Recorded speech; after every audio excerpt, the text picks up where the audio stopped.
welcome to our 228th, been racking them up, episode of Gorilla Radio. We're back from state. We're trying to recover. There were no marriage proposals at our state finals. I think that was supposed to be a class wrestling thing. I just saw that topic and I had to. Did you see that? I didn't see it, the comments on the board, but you sent it in the group text. Yes. I'm a little disappointed that I didn't use it as my proposal. Yes. My proposal for wrestlebacks. No. Yes. Maybe you need to propose to Falcons. Please have wrestlebacks. No. Nah. I'm not much for begging. Yeah. So, we did not have a proposal at our state finals, but it was a great state finals. Yep. Man, lots to talk about, lots to go over, lots of rants and raves that we will be going over tonight. I'll just say the first impressions, it was a great state finals. The team race, that was something that we kind of harped on. And it looked like it was going to be a little bit out of control. And then Brownsburg said, let's make it fun. And they did. Well, I think we were kind of doing the math. Well, you were doing the math and I was just like talking out loud, which is what we do kind of. And like you were like, hey, like if Center Grove wins one, like they probably ice it. But if Brownsburg gets X, Y, and Z with bonus, then it's going to be like 133, 135, or 133 and a half and 133. So as like Brown was wrestling, I mean, obviously we'll get there, but once that like pin happens, we kind of look at each other like, oops, like that's a big one. That wasn't supposed to happen on the, yeah. I'm gonna put that in my notes too. Mike is super prepared lately. I like prepared Mike. I have to. I'm still recovering, so Rex would be proud of you being prepared, dude. Man, yeah. He's less prepared than you. He just shows up. So my brain fog's going away, but I'm starting to remember stuff. Yeah, it's Dan Wiseman. I seen him out running. We were out running the streets. I seen him in the having a good time. Not that wise because I beat him in the pick'ems. He did have a good. Was he like top 12? I think. Yeah, he had a good stage showing, right? Or overall. Yeah, he was. Let me see if I can find. I just had it up. I know he did pretty good in there. But they But like, and then you get back-to-back falls, and you just watch like it was like fall. You look at the score, but like, ooh, and those were the two teams that were in it, right? Everyone else was kind of. I mean, I guess they're wrestling for what Crown Point had locked up third. Mm-hmm. They were wrestling for fourth or fifth, and they only give out 2 rings. So every match, and then like, I mean, obviously we're gonna go over the brackets, but the team race made it better. Like. I know everyone. I like the duel. The duels were good this year. They were really good, but the individual race was really exciting. It made it for exciting wrestling. Yeah, it did, and it was. I mean, last year was all locked up and everything after like the quarterfinals, and so that was it was fun. It added some element, like I mean, and we'll talk about it more in depth about what kind of transpired. It was a good weekend and not very many upsets to be honest. I know we've been talking about the rankings, 13 state champs, 13 out of 14, man, not bad, man. And the one of one's dad apologized for breaking the rank. I didn't even know. I didn't even know that we went 13 for 14 until I was leaving to go out to Kilroy's, or we were going to Hyatt Place. And I seen Jimmy Kiros, and he said, "Hey, man, sorry we broke up the streak." And I was like, "What are you talking about?" He said, 13 number ones won. And I was like, what? And I'm like kind of doing it in my head. I'm like, wow, yeah, not bad. Yeah. If you did just the rankings and the pick'ems, you would have placed 41st. Not bad. Out of 114. Eric, we've seen Eric at the after party. Uh-oh. Let's see. I mean, I think there's a lot. I put that on there too. I mean, I'm not going to rant on it, but like, I think we should touch base on it. I'm actually making a lot of notes as we go. Yes. The pre-show, usually it's a lot of rumors, talks, and Dude, there's some rumors. It's hot rumor season. This is hot Hot stove rumors. season, as they call it. Yeah, this is better than MLB hot stove right now. Oh, yeah. What's our rumor total up to right now? I think we're doing the dude where's my car from Saturday night. So every time like I remember something, I'm sending a text to Joe and saying, Yes. "Oh, dude, I actually heard this because I remember like something I heard or something I saw." Or Yeah. so Yep. We have 25 right now. I think I'm sure we're gonna add probably 5 to 10 in the next like few days because this is when everyone's gonna transfer. All the coaches are getting fired, and everyone's transferring, everyone's doing this, and that's even another one. uh, Cam Hazlett's going down to 170. Rumors and like all these people are just everything's on fire right now. So it's a fun time to hear all the rumors, and I mean, yeah, we're hearing them all, and we're kind of ranking them. We're not going to release them because some of them we don't really need to, I guess. But yeah, it's a great. Yeah. Oh, there was 2 hours after the after party. Did I text him at? I was shooting out some texts late that night, telling some people thank you. Tell them I'm loving them. I don't think I sent one there. I got to look at my phone. Yeah. I mean, I guess. We probably won't get to the. Yeah, shout out to Aiden Carver. Went and won Indy Nationals the day after placing third. I always think it's so cool. When you see, I mean, maybe it's not cool for them, but you see the guys that were wrestling at state at Indy Nationals the next day. Yeah. Get me out. Yes. Yeah. Yeah. First off, thanks for everyone that came Friday night. That was a big crowd. Place was packed. That was really cool, and we got a couple nice gifts. Yeah, been using it all day. Thank you, Indy Gonzalez. Yes, Isaac Bikema's mom brought these to the after show. Really cool. They got one more here. If you guys want one of these cups, I was supposed to grab it from him between rounds. I never did, so I think he said $25. You guys can get it for the rush. Get with Joe. We'll get it lined up. Yeah, well maybe we can raffle it off or nice too. Hand it out to a Pick'ems winner. The Pick'ems were the Pick'ems rankings are done. I will say I was top 10.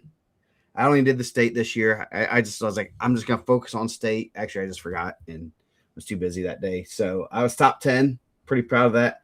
I will give a shout out to I always love to see like Thomas Pompey from Indiana Tech. He's always like top 10, top 20, which is pretty impressive, which is good because he's a college coach and he's out there recruiting kids and he knows, I mean, obviously he knows what his stuff and he's high on these kids and looking into all that stuff, which I mean, they always do a great job recruiting kids, but I always send them a text like, man, he's top 6 this year. That's pretty cool. I think as a college coach that's had involved and knows the kids that well, he's a former champ too. So Indy Gonzalez is the best. That was great. Yeah, we get a lot of t-shirts. Shout out to Vargo. He came and brought me my Deepwater podcast for being a guest. When are you going to get on, Joe? I haven't gotten the invite. You must have lost my phone number. I heard Hawk's getting on. Oh no! And then I think they were trying to shoot a Deepwater podcast right there in the after our show went off with this like cell phone. I said, "Oh, that's how they're doing it." And then obviously Rex Brewer brought me my Haggard Hershey and Zelt. I had to look at the back, still sponsor. I was nervous after I said it on the air last week. And then Bus brought us our shirt, man. Joe's trying to hit more copyright infringement, but those things are pretty cool, man. Yeah, we got lots of shirts to show off. We're gonna have more episodes where we can show off all the shirts. Oh, Newell, you want your link? I don't know. We might be joined by Dustin because I think Dustin was on a heater today. So he was talking all that trash. And I said it on one of the shows. Like those guys were going at me pretty hard for this East Chicago being low, and we ended up not being the last, right? We ended up having more medalists than Fort Wayne. Yes. Okay. Well, no, I'm not trying to talk to anybody, but like when all that was happening, I was like, why are you guys coming at me like that? And he was coming with a lot of heat, and I said, yeah, man, that like North Branch of Indy is really good. Yeah. Like that north part of you guys is semi-state. So like he got some ideas though. Yeah. But yeah, shout out to those guys. Obviously, like we're not asking for all these goods, and it was really cool that Indy Gonzalez literally brought us a gift. Yeah. Like Joe opened it, kind of off air. I think I was on the mic that time with Newell. Yeah, if you guys want to see Eric Newell, he was on the mic with me. We were breaking down some wrestling, and then obviously the T-shirts. Bus found us on Saturday, which was really cool. Yeah. No, it's so cool to walk around and just talk to people and see that like, oh, that's the Indiana Mac guy, and it's like and I really I know we've kind of said on here, I think just doing these shows, and you've said it a million times, like you didn't think anyone would watch, and then just I think that's really helped the website kind of progress to a different level, that people know that we're actually humans and we're not just typing out things online, and we're here, we're fans of the sport, and we're able to have a There he is. platform. Oh, Hawk in the house. Me and Hawk had a long talk on the way home too, which was great because man, I was getting sleepy. But man, yeah, 100%. I agree. I think that the show and dude, I'm always the first to admit it. When Joe pitched it to me, I was like, no one's gonna like it. It's I didn't know what we were gonna talk about, and then I remembered, bro. I could ramble for 3 hours. So yeah, yes, yeah. So a couple rants before we get started. Before like, one thing before, and because I don't want to go in the negative stuff before we go one positive thing. And I know Contenders is one of the sponsors of the show. Tonight they did their like where they bring all the champs in, which I always say every year, or all their medalists and qualifiers and stuff, which I think is incredibly cool for the younger group to see. Yeah, exactly. Yes, dude, it's one of the coolest things. I seen that. I only got to see it because Lauren posted it of Nate talking, and dude, he does such a good thing. He does a good job just presenting and speaking well. But I always think that's so cool, like because those kids that are in that grind, that's what they're looking to do. Like that's their heroes. Mm-hmm. And I'm sure a lot of those guys that are up there were in there when there was the Revan Dickman, or not Revan Dickman, probably Revan Dickman too. But I was thinking Asa Garcia's and that first group of guys where, I mean, Contenders just hasn't been around, a super long time. So, yeah. I always think that's one of the coolest nights, and it always ends up being on a night show. So hopefully, if they're still there, they got it on the speakers and they can all hear us. Yeah. No, that's always cool. I saw, they had the parade through Butler, all 3 blocks. There might be one stoplight. I don't know. And Lincoln Carter was signing autographs for kids and stuff. That's awesome. I always love the small, obviously coming from Garrett, small community, they still get fire trucks every time they win sectional, every time that, they get the fire truck. And that's something I kind of missed at Carroll, is that community aspect, that they really love their sports, and they go above and beyond to, honor those kids, those 15 to 18-year-old kids. And Crown Point still does it too. Like, and it's not just small. They have the square and they drive the fire trucks around and they bring them in, and it's cool, man. Because like we always say, like this might not be like, you might not have more than this. Like whether you guys are going on college or not, I don't know how many of these guys are going to wrestle in college. This is their spotlight. We're able to spotlight it on the show, but dude, like make it big. Like that's awesome. Like get those guys out there. I think that's really cool. Yeah, I would say I usually say I've told a few kids this, and this is always one of those Joe sayings, Joe-isms. It's like, if you get your name in the newspaper after you graduate high school, it's usually not a good thing. Maybe. Most of the time, it's not a good thing, So now when you're in high school, you're getting your name in the newspaper. It's probably a good thing. You're doing well in academics or athletics stuff. So it's one of those things that, honor these kids, that they're working hard, and, it brings a lot. It's the memories. It's that kind of stuff. They're going to forget a little bit about the wins and losses, but like the bus rides, a lot of kids always talk about the bus rides, the hotel stays, things like that. And that's, I was talking to a couple of my kids this weekend, and we were talking about the trips to Mishawaka and the slow. We weren't talking about the wins or losses. We were talking about the slow service at Burger King. And I always blame the one kid for the slowest service. That Mishawaka Burger King was absolutely horrible. Oh, are we gonna rant on slow service? Man, did I almost did it. I spent 43 years on this life, never walked out on a restaurant. They almost got me. Legitimately almost got me. Bro, and I told him I'd say that. I seen him, I think I seen him Saturday night.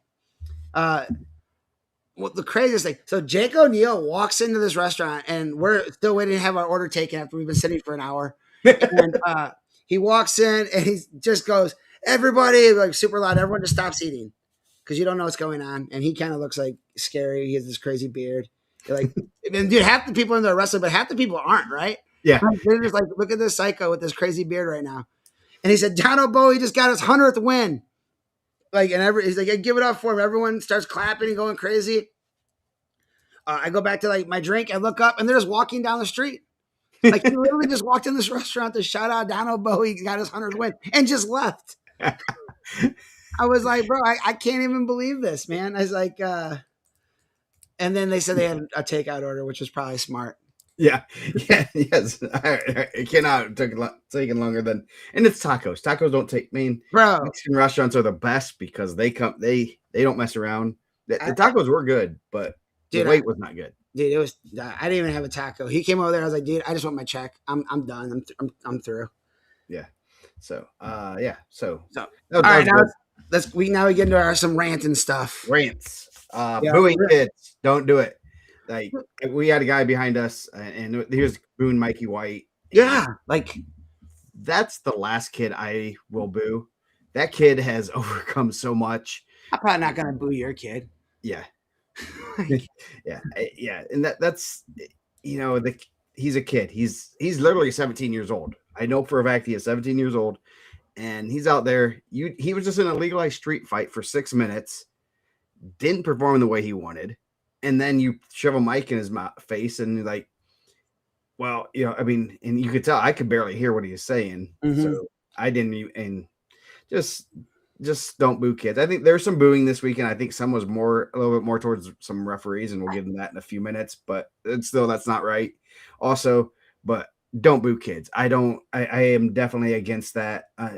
Even if they do dumb things like throw punches or do whatever, they're kids. They're in the heat of a freaking. There was like some punches thrown this weekend that didn't get as many boos, right? No, I don't think there were any boos, to be honest. I think I had to go back and be like, "That's crazy! Did you just see that happen?" Because no one even said nothing.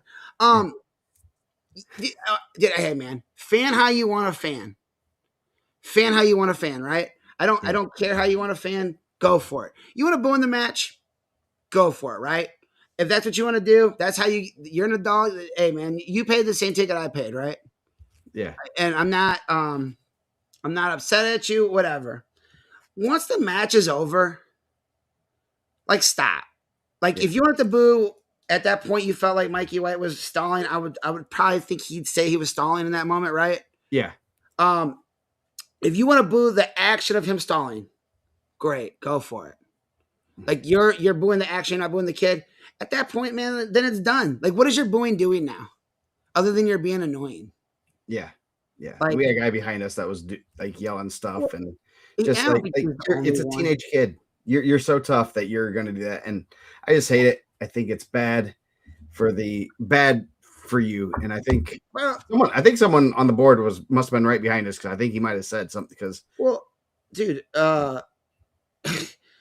and crazy. I had this talk before with one of the Warren Central coaches, and they catch a lot of heat, a lot.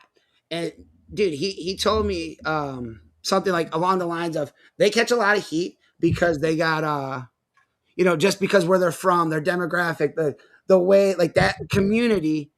Because there was a lot of guys stalling this weekend. There was a lot of stalling at the end of those matches, and I didn't hear people booing. Yeah, I didn't hear people going nuts. Why? Because he's the number one guy in the country. Did Boonville bring all of Boonville? They're a pretty small school, right? Yeah. Like, I'm assuming. And then, like I said, man, when the match is done, it's done. It's done. Like you don't have to boo after that. Like, you just, like, it'd be like, yeah, that sucked, man. And then go back to your life and go on your Twitter or your Instagram and say, like, whatever you want to say on your private social media to all your friends, and say, like, he got robbed, and Move on with your life. Yeah. Like I just don't ever want to feel like I'm such a. Yeah, I almost said something that probably. I don't want to feel like I'm such a dummy that like I'm so. Dude, I always say this about other stuff. I wish I was so emotionally invested in someone else's stuff that like I had that much energy for it. Like I always say like these kids that like saw like Michael Jackson back in the day or Prince or the Beatles and people are passing out. I say, I wish I loved anything that much. Yeah. That like they saw him and they just passed out. And like I just don't have the energy to like hate on somebody else so much that like I'm gonna be like an idiot. Mhm. Yeah. I mean like I definitely I talked to Mikey in the lobby and I thought like I think he thought I was gonna be critical of him and does, hey man, great job, dude. You got some crazy height on that backflip. Yeah. No, I told him not to make because at Iron Man he had some dramatic matches. Like, quit making these matches dramatic. Quit being a drama queen. You know? And he kind of just like, yeah. It's like I tend to do that sometimes. I tend to make these entertaining, and usually, But I mean, the thing is, he's the last kid I will boo on that. I mean, what he has overcome, and if you don't know that, like he was literally homeless, and Bernard Wesley Bernard made a post, and I'm like, dude, a lot of credit goes to those coaches. Like, he has helped himself and his family tremendously beyond what I mean. I'll give him a free pass for after you shove a mic in his mouth in his face and say, "Hey, this kid has overcome a ton." I agree with Miss Kelly there. There was some other actions, Yeah, but I don't think those actions are every gym all the time. We've been at the Al Smith, and I think they've got some too. But I agree on that one. She's correct. There was probably some booing that belonged there. I think she has some firsthand experience of that. yeah. So anyway, back to like Mikey literally was homeless, not knowing where he's going to sleep, not knowing where a meal was coming from, and now he's going to Oklahoma State, probably getting a decent NIL deal, which is going to help himself out and his family out. And that's something that is going to help. I mean, he found something, and he's going to help his family more than anything. He's helping his family out, he has at least one younger brother. I think he might have multiple siblings, helping his mom out and stuff like that. I mean, that dude, I can guarantee those other 13 state champs haven't even come close to that same situation he's been in. And I know we know probably beyond the mat a lot more of those guys, and nothing. I mean, and they've worked hard and they've overcome things, but there's levels to those things. And Mikey's every interaction I've had with him has been positive. He's always been nice. He's always been respectful. If he's not the most polished on the in an interview, I'm sure David Taylor and them will work with him because David Taylor is very good talking. But I do like, maybe he wanted to keep his headgear on. I don't know. Like, but like, I wanted to be like, Arvin, you couldn't help this dude out. Like, yeah. Maybe he felt more confident with his headgear on. But yeah, man, I thought like it was excessive, right? Yes. Like I think that part of it to me was like I said, man, if you want to boo, cool, man. You bought the ticket, do whatever you want. But at that point, like now you're going to be a clown. Yeah. Did you get the attention you wanted, bro? Yeah. You got the attention from the kid. You cool now? Go back to did you go to work today and tell your boys like, yeah, man, I was a state final booing this kid. Like, I bet those dudes thought you were real cool. Yeah, exactly. So that was rant number 1, fans booing. Yeah. Dude, like I said, man, do whatever you want, but like at the end of it, it's over, man. Like it's done, man. I thought that was a really good match. We're obviously gonna get there, but that was a really good match. Yep. What do we want to talk about next before we go to the officiating? I put this down, but I don't remember what it was. Yeah, we go officiating. Officiating. I mean, they're close calls, and man, I know the board started heating up a little bit. There were some banishments. Actually, that's for more of the booing stuff, and but there's some people that got a little emotional. Get out of here, Tony. Why is Tony lying? The maid, dude. I was the maid, dude. Tony. Yes. So yeah, they're tough calls. It's a tough position for the refs to be in because I mean they're out there doing it. We're not doing that. I mean, I don't mind refing. I don't want to ref at the state finals. I'm fine with the local middle school dual meet or tournament. I did get some crap from one dad one time. I was refing the middle school tournament and said I saw the post something like I was going to ruin the kid's career because I called a pin quick against his kid or something, and I just laughed. So I kind of know what they feel like, you know. But on a more serious note, you have to make bang bang calls. We saw one of our good friends was reffing last night, and Yeah, Twitter sphere is going crazy bro. because he I made a know. call that some people don't like, and it happens at I every think it's level. your boy. I think your boy's out there clowning my guy. Yeah. But Yes. that dude's a bozo, bro. He's clickbait, man. Yeah. Oh yeah. He gets he likes to have his he likes to you know That, create clicks and uh that kind of stuff. It's you know that those are things that I mean the referees they're working hard to try to be consistent. I know I know I've talked to Eric a lot of times about kind of some of the behind the scenes stuff that NCAA refs do. They work their butts off to try to be as consistent as possible. That's one thing I wish we had a little bit better in Indiana is the consistency. But it's also not the comparison of the levels of NCAA versus high school is NCAA is more it's closer to almost a job, yeah. a very good side job that you're trying to do your best at. High school, it is a hobby, I'd almost say. And the guys do take it serious. It's a serious hobby, so don't take that the wrong way. But and there's tough calls, and I think it is exasperated by the fact that there are no wrestlebacks. So a bad call goes against you, and your tournament's done. You know, so yeah, there were Yeah. some. There's going to be missed calls every tournament, and the level of wrestling is so good right now that the margin for error is so small that a referee's call is going to make a difference. Like dude, again, those guys know what comes with the territory, right? Like they know that there's going to be tough calls. There's going to be boos. They know there's going to be criticism, bro. How many people do you think were there? 10,000. Let's say, You know, like, okay, let's say 10 grand, 10,000. I wonder if 10,000 people stopped at that Roger Griffith booth and signed up to be an official after that. No, they're just going to do it from the stands, right? yeah, Okay. Um, but like, yeah, well, there's tough calls.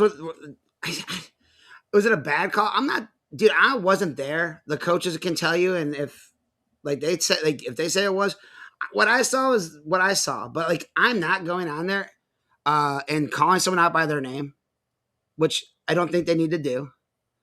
And like this, dude, and I think they'll say like, well, in a split second, dude, and he's probably gonna bury me for this, honestly. But like, in a split second moment, you're telling me that this guy, you're calling out his school in like a split second moment. He was like, "Oh yeah, I went there 50 years ago." yeah, Right? Like, I think that like that. I think we're reaching a little bit. Like, were there bad calls? Dude, there's bad calls across the board, right? Like, I don't think that like everyone's happy with every call ever. And dude, I'll tell you that like uh playing baseball, there's always bad calls.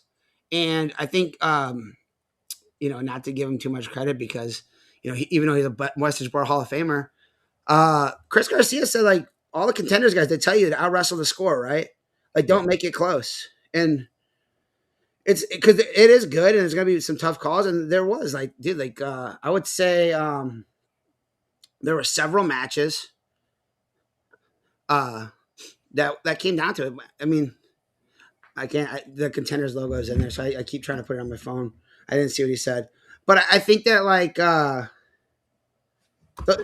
that group is getting older of the guys that are doing it, and like you would hope that like some of the younger guys that want to be involved in the sport. Okay, yeah, there it goes. All right, yeah, like I would love to have, but like what you're gonna get is a drag on it because Jeremy Carver. I would love to tell you that every coach knows what they're doing. I would love to tell you that they would have the integrity not to throw that brick, but I think they're throwing that brick for the dumbest things. And when I'm not saying everybody, they'll throw that brick and then they'll lose it, and then they're gonna be complaining about it still. Yeah. Like I just think it's, dude. We seen it at IPO when you had it for the semis and the finals. People were just throwing the brick for throw the brick. Yep. I just think like if you don't like the call, I get it. Again, I'm gonna revert back to what I said before. Like it sucks. And like there's a lot of flaws in it. I see there's people that are saying, wrestlebacks and whatever, like, and I think that like cool, man, like that'd be great. I'll stand. I had more coaches this weekend tell me they don't want wrestlebacks, and people always. I've seen someone post on Instagram. This guy doesn't know what he's talking about. Dude, I have so many coaches like it takes away from the kid that gets the upset. It add more time. Like there's coaches that just don't. They want their kids to sneak through, and they'll tell you that like, well, it used to happen this way, right? And I think that like I wanted that to be the answer. I think that'd be great, but I think Joe, we were talking about it before. All you're going to do is give opportunities to the bigger schools, and the kids at the smaller schools are going to transfer to the bigger schools because they're going to have more opportunity, and you're going to have nothing there. Yeah. It's going to kill the sport more. I mean, I just sent a message to somebody, the professor, and we were kind of going back and forth about wrestlebacks, and I want wrestlebacks. I'm not going to say that I don't want them. But Jeremy, like that's what I'm talking about. Like why are we throwing his name out there? Like, do you want him to quit? And then cool, who are you replacing him with? Like he's a good, like minus that match. Was there a lot of matches this weekend in the career of that guy that you're like, he's terrible? No, he's a good ref. There's no question. He is a good ref, and he is one of the best. When we have 12 refs there, refs in the state, and he's been one of the top for 12, 15 refs in the state for. Dude, I would love to see 12, 15 years. I would love this. I would love to see this. Yeah. And Brian Whitaker, I actually talked to him. I think he's right. I've heard he's very good, but he doesn't want. I literally talked to him in line. Had to give him crap because he eliminated one of my kids at state a few years ago, more than a few years ago. But I'd heard he'd ref, and I was asking about it, and he's like, I don't really care to do the state series. I just want to get back to the sport. It's not about doing the state series, and my job doesn't allow me to do it. Job and kids and stuff, and I'd love to, he is young enough that I would love for him to, because I would get him at IPO if he was, I say taking it to the level where he wants to be one of the state's best refs. Because I saw him wrestle. He's a great wrestler. Like I said, beat a couple of my kids. Still bitter about it, but yeah. But like I think is that making people like, oh man, I want to go be a ref, right? Yeah. Dude, that Whitaker ain't doing it now. If he's doing travel softball, game over, son. I think it's not easy, and dude, I do feel for the kids that lose on crazy calls. Yeah, and there's several, and I've been as critical as anybody. Dude, I would tell you that there's like I would say that there's a group of officials that were really upset about something I didn't even know I said. Yeah, like. I think it still gets brought up to me every so often too. Yeah, and I'm just like, dude, I didn't do anything. Like, like I get it, man. And Brian Bell said it, and I did scroll all the way down because we're getting these hot and heavy. Emotions, not like I can't even. I have to go back. I got it. I put it up there, bro. That's the truth. That's the truth, right? Mm-hmm. Like. If we're not going to do anything to change it, then what are we doing? Like, if you were that upset, right? You were the most upset ever. Like you were the most angry parent of all time. Or if Chef's parents are really upset and his close immediate friends and family that's a great wrestling family. If they're very upset, this isn't to you. Let's say the other 1,000 people that are jumping on here, right? Then you should have stopped at Roger Griffith's booth, signed up to be an official. Yeah. If you thought that guy was so bad that you could do better, and you're like, this is terrible, he makes 1,000 bad calls, and I've seen them all, you should have stopped at the booth. Yeah. Not Chef's family. I completely understand. That's a very emotional thing. And I think that there was a couple different points in that match, and that I don't think that happens in every match that did not go his way. Like sometimes it's one or two breaks. The breaks weren't on his side that night, right? Like Correct. that sucks. I feel terrible Unfortunately, for him. and that's no one wants to win that way. No one wants their win clouded by, well, this could have happened, and it was a great match. Two kids are evenly matched. Unfortunately, there were two close bang bang calls that didn't go his way, and Yeah. I hate to. I mean that's sport. That's sport for you, and that's you put it on the line every time you go out there. You're It, gonna get bad calls. You're it's gonna have that umpire that calls a strike that's at your eyes, and you're gonna be like, "What am I supposed to do here?" bro. My boy, I think Joe Stannis was a coach on there of the Lake Central team. They called a strikeout on a kid in the state championship game. That ball's a foot and a half outside. Yeah, And I was like, bro, like you couldn't hit it if you wanted. In the Center Grove, and I'm a defense Center Grove here because I'm a Center Grove fan now. It used to be Brownsburg and Crown Point. Now I'm a Trojan fan. The pitcher from Crown Point last year was unreal good. She's so good. And dude, she's like in the other batter's box and they're calling strikes. yeah. I'm literally behind home plate watching. I'm like, I can't even see, this is crazy. And they call a strike on a slapper and she couldn't even hit it. So the next one she goes to protect with two strikes, she steps out of the box, they call her out. And I'm just like, bro, like there's nothing you do. But again, it sucks, man. Yeah. Do I've been as critical, and I don't want to say as critical because I try not to be critical of the officials. I'm not defending the officials at any point. Like they know the job they do, and I would say most of those guys hate them too. They're not like loving me either. Yeah, there was an official I bet I didn't talk to for 5 years over something that I may or may not have said. This is probably the first year I talked to him. Anyone I was way to unfriend me on Facebook, which is like one of my biggest pet peeves. Mm-hmm. Like if you block me on Facebook, like and never tell me how would I even know? I just see less of your stuff. So I just think the officiating thing, and there was several. I was as critical as anybody. I try to be critical of under my breath or to Joe. But I'll tell you what one of my biggest pet peeves of officiating is when you have two and you don't even go fake like you're gonna ask. Yeah. No, that's the call. Like, bro, can you just leave it go? Like, hey man, I seen it, but like, can we just act like we're talking about it? Yeah. Talk, where are you going for dinner tonight? Yeah, sounds good. Yeah. Okay. No change. And I saw it a few times. You can kind of tell, but use that as second official. I think in college they do that a lot. Eric's getting buried right now too, man. Yeah. Don't post that in Iowa. Yeah. Yeah. Eric's getting buried on a bigger stage. Yeah. But like I think that, like you said, use that second official. I will, in a little bit of a defense, but also like they don't work with second officials very often. And I think there's a little bit of like, I've done this by myself for 99% of the season. I'm fine. It's a little bit of a confidence, like, dude, I haven't, and also not knowing the guys as well. It is a thing that I know referees can always, the ones that have worked with the other second officials, I've always, it makes you feel better as a coach that, hey, okay, he did, whether I think he really talked to him or not, I don't know. Easy for Joey to say his kid was out there tech falling everybody. Yeah.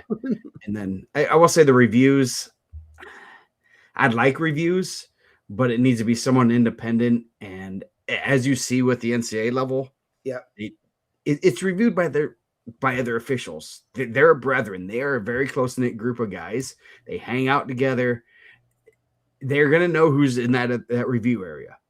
Okay? There's no question. They will know who is in that review area. So if it gets overturned, there's going to be trust issues with your buddies. I mean, like if I send something to Mike and I think it's right, and then he says, no, you're absolutely totally wrong, I feel kind of hurt by that, I mean, and we're. I would say it in a nice way, though. Yeah. No matter how nice you say it, it's like, oh man, I was right there, right? It's kind of hard, especially for that kind of stuff. And you see it with all reviews in all other sports. I'm just not a fan. I don't think it's going to fix much. I I don't think think, we're having many overturns. It's going to make matches longer. yeah, I think, Nice.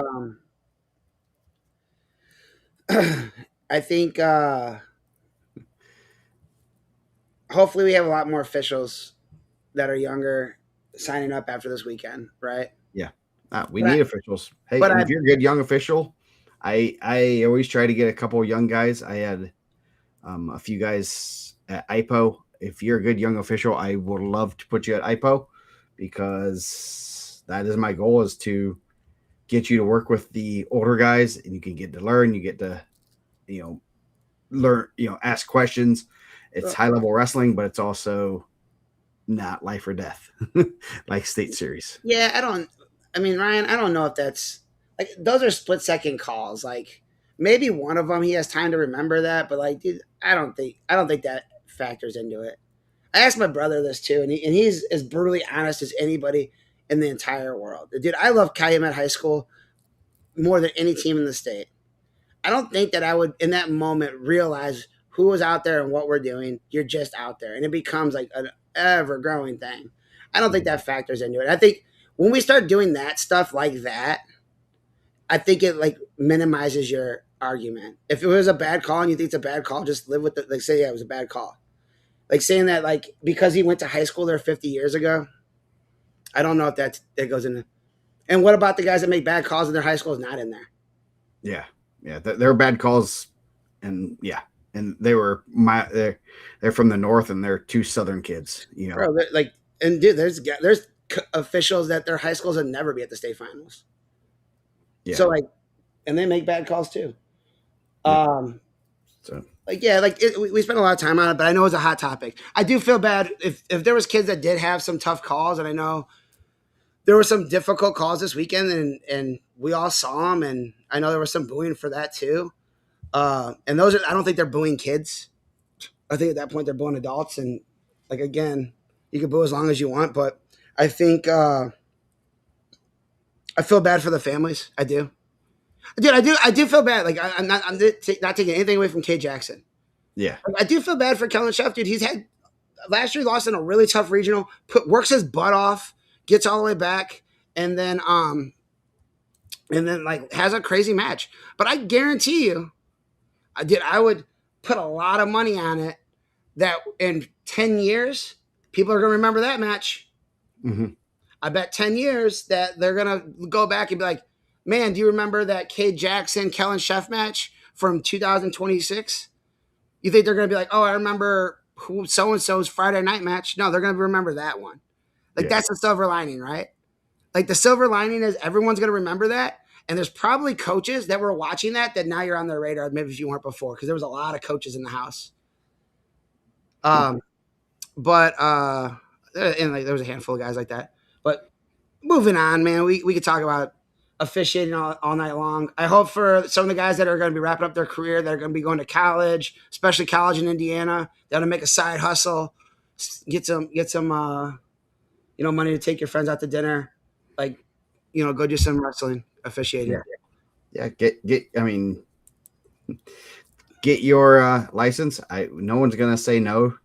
You can get it. It's an open book test, so most of you guys should be able to pass it. Nah, dude, they all got it right. Yeah.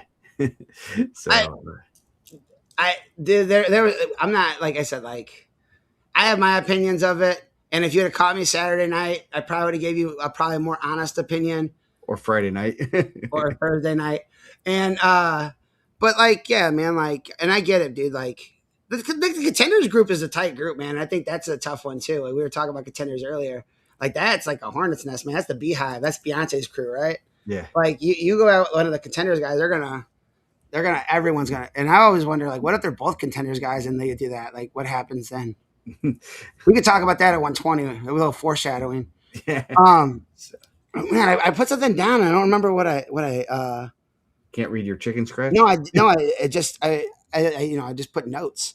So we went over that one. Yeah. I will say my other little small rant was the sayings that people have for they wanted it more or they worked harder. Okay, we can stop with those. Oh, that's what it is. I was like, what did I say? They wanted it more. Yeah. Yeah. Those like just grind my gears just because it's like, how are you quantifying this guy is working harder than this guy? I can tell you, I know some kids that are working really hard that I'm like, if I would look at it, I'm like, it's hard to say that you're working harder than this kid. Maybe you beat him, whatever, but you didn't want it more. Both kids want it. I hate when people try to put that with, with a, say, well, he wanted it more. No, he didn't. Yeah. They both want to. You're going to tell me that guy that got second place and didn't want it as more as the guy that won it first. No, I think they both wanted it a lot. Do you think they both worked hard to get under the lights? That's what I think. One's saying that they are going to be. I hate those sayings because it's always like, just work harder, just work harder. It's like, no, they are working hard. Yeah, I mean, I think that part of it's crazy. Like, it's I don't know, it's nuts, man. I think that's like one of those things. It's like, come on, bro. Tony, I think that's what happened with me and all those guys. It was like Tony told me Tony was being critical of all these officials, and they thought it was me. Yeah. Next rant topic before even getting to the brackets, we're getting all this heat out the way. Yeah. Andy Oberlin, did Andy lose his job today? Because I think he said he was going to lose his job. I have not gotten that text. We'll put that on the rumor list. Yeah. He pinned a very good thing for us, for Mike Reiser and Joe Caprino. The venue was fine. Like, I do think that the security was a little stronger. I don't know what was going on. Like, they wouldn't let us. The only way we could get back down, because we sat in the stands with the people, and and the only way we could get back down was we had to take the magic elevator. I think it wasn't Bell, right? Not the Shelly and Bridge, right? No. Shelly and Bell wrestled Carver. Yeah. So the magic elevator, it wasn't the freight elevator. It was a different elevator that we had to take down to get down on the floor. We couldn't just walk down like you've been able to do for years. Yeah, and like even coming into the sections, man. I mean, I know I look rough. But like, I don't know if I look that rough. Like, you're gonna pat me down, like I feel like I'm glad. I always say this at the mill, man. We have security guards, and they take their job incredibly serious. And I'm like so thankful that they don't have guns, because people would be getting shot all the time. And I feel like if they gave guns to these security guards at the stadium this weekend, we'd be talking about a body count. Yeah, yeah. These dudes were like, dude, it was wild. They're checking tickets and like, dude, this was our point of view. This had nothing to do with what Andy posted. It sounded like, and I don't know. I was always a fan, and I said it this weekend, of the way Evansville did it, and it felt nice, Yeah. Oh man, everyone there was so like, the hospitality felt good, and everyone. I hate the drive, but I liked everyone there, and it was a cool, nice. That's what you told them. That's why they got me. But that they had and someone said something to us on Friday night. They're like, I got to go up to 212 to get my bag to come back down to coach. And I was like, why did you leave it up there? He's like, no, we can't bring anything down here. And I was like, that's weird. And like, it sounds like that was a pretty, Eric said it was cold in there. I mean, I'm layering a couple extra layers. Maybe for me, it wasn't as cold, but,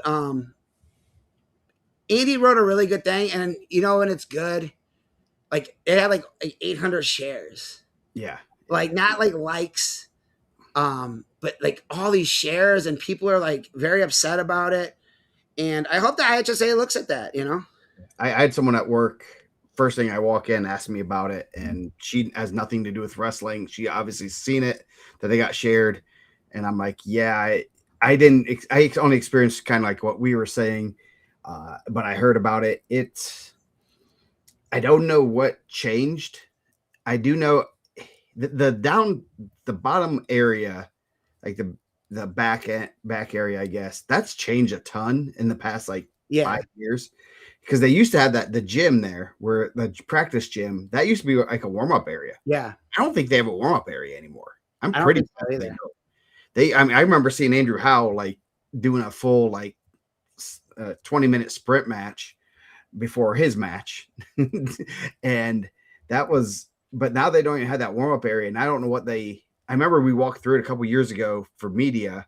I don't know what they're doing with that now. I don't know where I think they're probably, I will say, I think they're kind of, they don't want that many people downstairs in that that lower area, but they can make it work. I know they can figure out something that you don't have to take a 15-minute elevator ride in the scariest like elevator ever. Yeah. Down. Bro, I almost got stuck in I forgot about this. I almost got stuck in the parking garage elevator on Sunday. Oh, jeez. The door barely opened, and I was like, oh man, I got to call someone. Yeah. So, I mean, I guess to explain it to TJ, like they made all the wrestlers sit up in like, what was it, 213? Yeah, way up the nosebleeds. Yeah. Everybody. And they said it's cold and you can only come down. They said like 2 matches before, no TVs in the hall. Like you're hearing stuff, but you can't go. And we kind of touched on the ushers being crazy.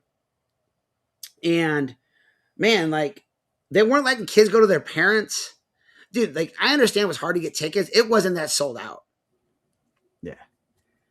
Dude, nuts. Maryville told me the same thing. Maryville told me that they were like out of line. And like, dude, a lot of these coaches and wrestling parents are police officers also. We talked about an official that was one. Yeah. But like they were telling him like he doesn't belong down here. Like, dude, like these kids just lost their match. They're trying to go to their parent. Like, if they don't have a ticket, they can't be here. And I'm thinking like, hey, bro, it don't have to be that hard. Yeah. Like, I think if you just have a little compassion for what's going on. Yeah. Like no one's over there fighting. You're not even having to really do your job. You're sitting in a chair. I understand you don't want to work on Saturday, but neither do I. And Joe made me work. You were just socializing. I was pumping out graphics. Yeah. So, yeah. I think it was I'm pretty positive it was the venue that did that. I do not believe it was the IHSA. I do not have I don't have 100% verification. I've not, but I know the IHS, I think it's a venue trying to probably just keep people from being idiots. And man, it went way past that. I mean, I will say running tournaments and stuff, you have people that do crazy things, but they deal with that all the time. I think they went over the top. I can say that they did. There's not, I think. Yeah. If Jennifer is correct and is the fire marshal, like heaven forbid something would ever happen. I think like 2002, the fire alarm went off and the like heavyweight match, Brett Surface and maybe Chris Caston. Right. I'm not positive, right. But like, and everyone had to leave the building. I thought like a WWE like light show went on. I was like, oh, let's go because all the lights are out. But did it happen at Al Smith? Remember, like we were down to like that wrestleback day, like the end of the first day, and someone pulled that. We had to evacuate the entire building. Yes, yeah. I just thought that I don't do those guys' job, man. I don't have to deal with like I deal with people in a different way. Like I was told from a young age that energy matches energy, right? Yeah. Like if I go at someone and I'm like being a jerk, why would I expect them to be nice to me? Like if you want to like to say, hey, man, like let me go talk to somebody. But I don't know. Yeah, they were being really like even in our section. I was like because we came up a different way. We went in through the media entrance, and they were the guy was like checking you, and I just what are you gonna like my kids would go up and go to the restroom and stuff. I'm like, are they gonna stop them and ask them for their phone for their ticket when me or my wife had them? So that's what happened. I had to go up there and like tell him, like someone was like coming over there. I had to show him my tickets that like for my friends to come down there. Yeah, that's ridiculous. I think they went over the top. If they're, I mean, I like I do not want to go back to the rush. I do not. No. I like having the 15-minute rush of trying to figure out the ticket master, and I like having that. I don't like having to do it every session. I think they could open up. I think it was like section 1. Yeah, they could open that up and put 300 seats there where kids could go. It's like NCAs. They have that little end area where they could put the 300 seats there where the kids could go in and out. And I Yes. Like, and I understand. Like, I always feel like they should like sell it in sections, like NCAA's does, right? Like, you give the college somebody, you can buy it from the college. Like, like I think that's a cool thing. Like when you go to NCAA's and all the teams are like sitting by each other, and then you have your open seating. But um, yeah, man. If and honestly, like I'm minimizing it because we spent so much time on officiating. But like, if you really want to go check it out, like find any coach that was there, they probably shared it. There's a ton of shares. It's all over there. Um, Andy, Andy did a great job. I thought it was well written. It wasn't emotional. Like, and I think that was one of those things. It was like one of those things. Like, hey, man, like this has to change. And I Yeah. agree. Yeah. Hopefully they. I mean, I know I did. I know a couple of people have said stuff to athletic directors. I don't know 100% who um, who was in charge of that decision, but hopefully, if you get through your athletic director, the IHSA listens more to athletic directors and principals than they do fans or coaches or athletes or us. So that is the proper channel. That is one thing I will say that IHSA does. They want you to go through the proper channels. So if make sure if you are a coach, send something to your athletic director or principal or both, whatever, and have them forward that on and express their concerns. That is the best way for change to happen within the IHSA, whether it's wrestlebacks, state things like that, anything, go that way. I would host at East Chicago Central. Okay. Yeah. Pivot back. Yeah. No, so that was an hour of the show, guys. So let's move on to the brackets. See you tomorrow. Yeah. Jeez, maybe we should go two episodes today. This bro, week. You know what? I didn't put that on my list, but I'm gonna hit that for Tony because that was really good. Modern Day brought like a pretty nice cheering section. You could tell because they're in their nice sports jacket. It used to be much. It must have used to be much bigger, right? Like back in the day, like Modern Day would fill out the whole top, right? But they were like pretty excited, and I thought it was really cool that they were also supporting the other local schools for Evansville that were down by Modern Day.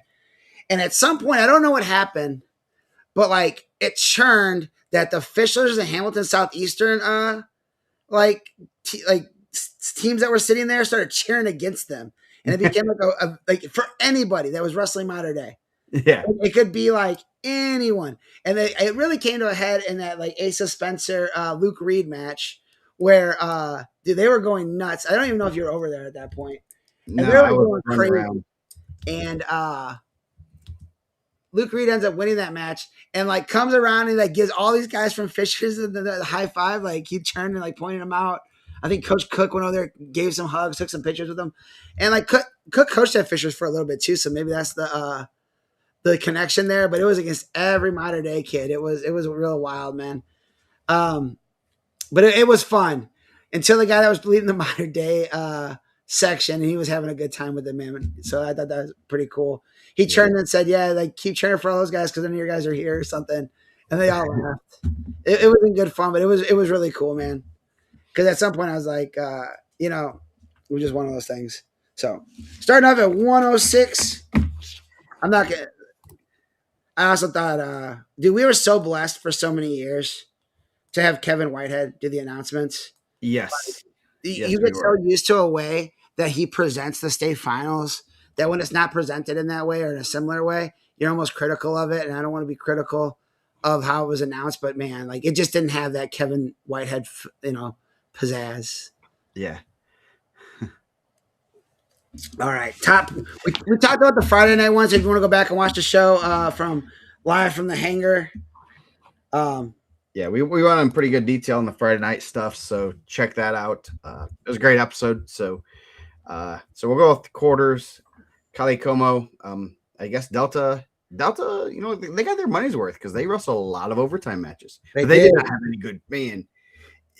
Delta wrestled really well, considering especially they just got put in the worst possible spots you could. If you're like, okay, this guy's right, Kahali Como was, the only a 4 that beat him. He gets runs into him, runs into the winner of 2 and 4. Yeah, or 3 and 4. DeLuna and Lucas Scott, and it's just like wow. And then he runs it to the finals. He's like, screw it, I'm gonna run it to the finals. Yeah, dude, he looked really good. That DeLuna match was awesome. Like that was a great match. Yeah, Uh, yeah, that was. DeLuna like took him to his back. I thought he was gonna get a fall. And Kali Como, was it Como? Kahali Como. Kale Como. I like that name, man.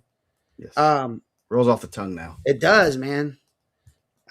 Came back and ends up getting the win in overtime.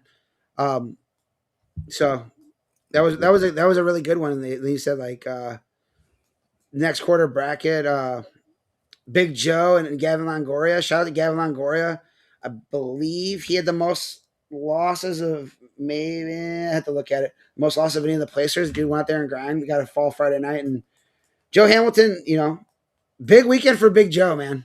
Yeah, yeah, he had a good weekend. So Big Joe getting the fall there. Maddox Tech fall. Alex Huddleston. A major decision, and you're looking at these and you're seeing the team points, a falls, 2 extra points, and we know how it ends. And you're looking at both teams can look here or there and like, man, I could this match we could have got what if we had won by 8 instead of 6. Those types of things you can look back and just nitpick, and they're not gonna blame any kid, but they're gonna look at those and say, man, those are opportunities that we missed. Yeah, I mean, Huddleston over Nolan Culp. So a couple of really good freshmen in there. Yep. And then Huddleston and Hamilton had wrestled in multiple weeks, and Huddleston had his number up until last week. Yeah. And like, then as it's going on, like Crown Point was eliminated at that point. Like Crown Point was eliminated, I think, after the quarters, right? And you're looking at it, you're like, all these wrestlebacks are going to be big points. Yeah. And Hamilton gets that win over Huddleston for the second week in a row, which I don't think it ended up. I don't know what the difference between third and fourth is, but point wise, but I think that was a huge win for them. I know anytime you can take a head to head when your teams are chasing each other. So DeLuna ends up 5th over Culp, and Russell ends up 7th over Longoria. Mm-hmm. And then Kali Como over Joe Hamilton, Connor Maddox Tech fall, and then Maddox another Tech fall. He's pretty good. If you're new to this wrestling stuff, he's really good, and he's only a sophomore. Our sophomore class is pretty good, pretty special. We kind of knew it last year, and now this sophomore class has more state titles than the junior class, and maybe even the senior class. Yeah. Well, I was thinking that too. Like, I was actually thinking about my Mr. Gorilla votes today. Yeah, that will be going out as a heads up. That is Mr. Gorilla, seniors only, seniors only, seniors only. So Connor Maddox, really good. Yeah, he's not going to be Mr. Gorilla this year. He's going to be in for a dogfight for Mr. Gorilla in 2 years. Yeah, Tech falls way through the state finals. Yeah, whatever he changed in his game, like, really paid off. His attacks, however it goes, whatever he did differently. I was a little disappointed he didn't rep the brand on the stand, but like I get it too. Like he was Westfield's first state champ. They said. Yep, they were. Yes, and he beat the state champion, state runner up in the first week at 113. Yep. So yeah, he whatever he did this summer, try to flag him down and find out, because dude. And maybe it was when he cut his hair, and now he's keeping it nice and short. He used to be kind of the mullet Maddox on track wrestling, so he grew out of that, and now he's out there taking dubs. Man, congratulations! Look phenomenal. I know I was being argumentative on the board of like most dominant, but if we were doing a confidence pick, I had him in 101. Like that was my 14 pointer off top. Yeah. Like I was pretty sure he was going to win it. Mm-hmm. So then we'll go up to 113. Kale Como. He almost had a takedown at one point. It was really close, and then Maddox kind of like worked his way out of it in the first. So tough to take down too. So 113 ducking over Kayla Morrow. Good to see Morrow get on the medal stand.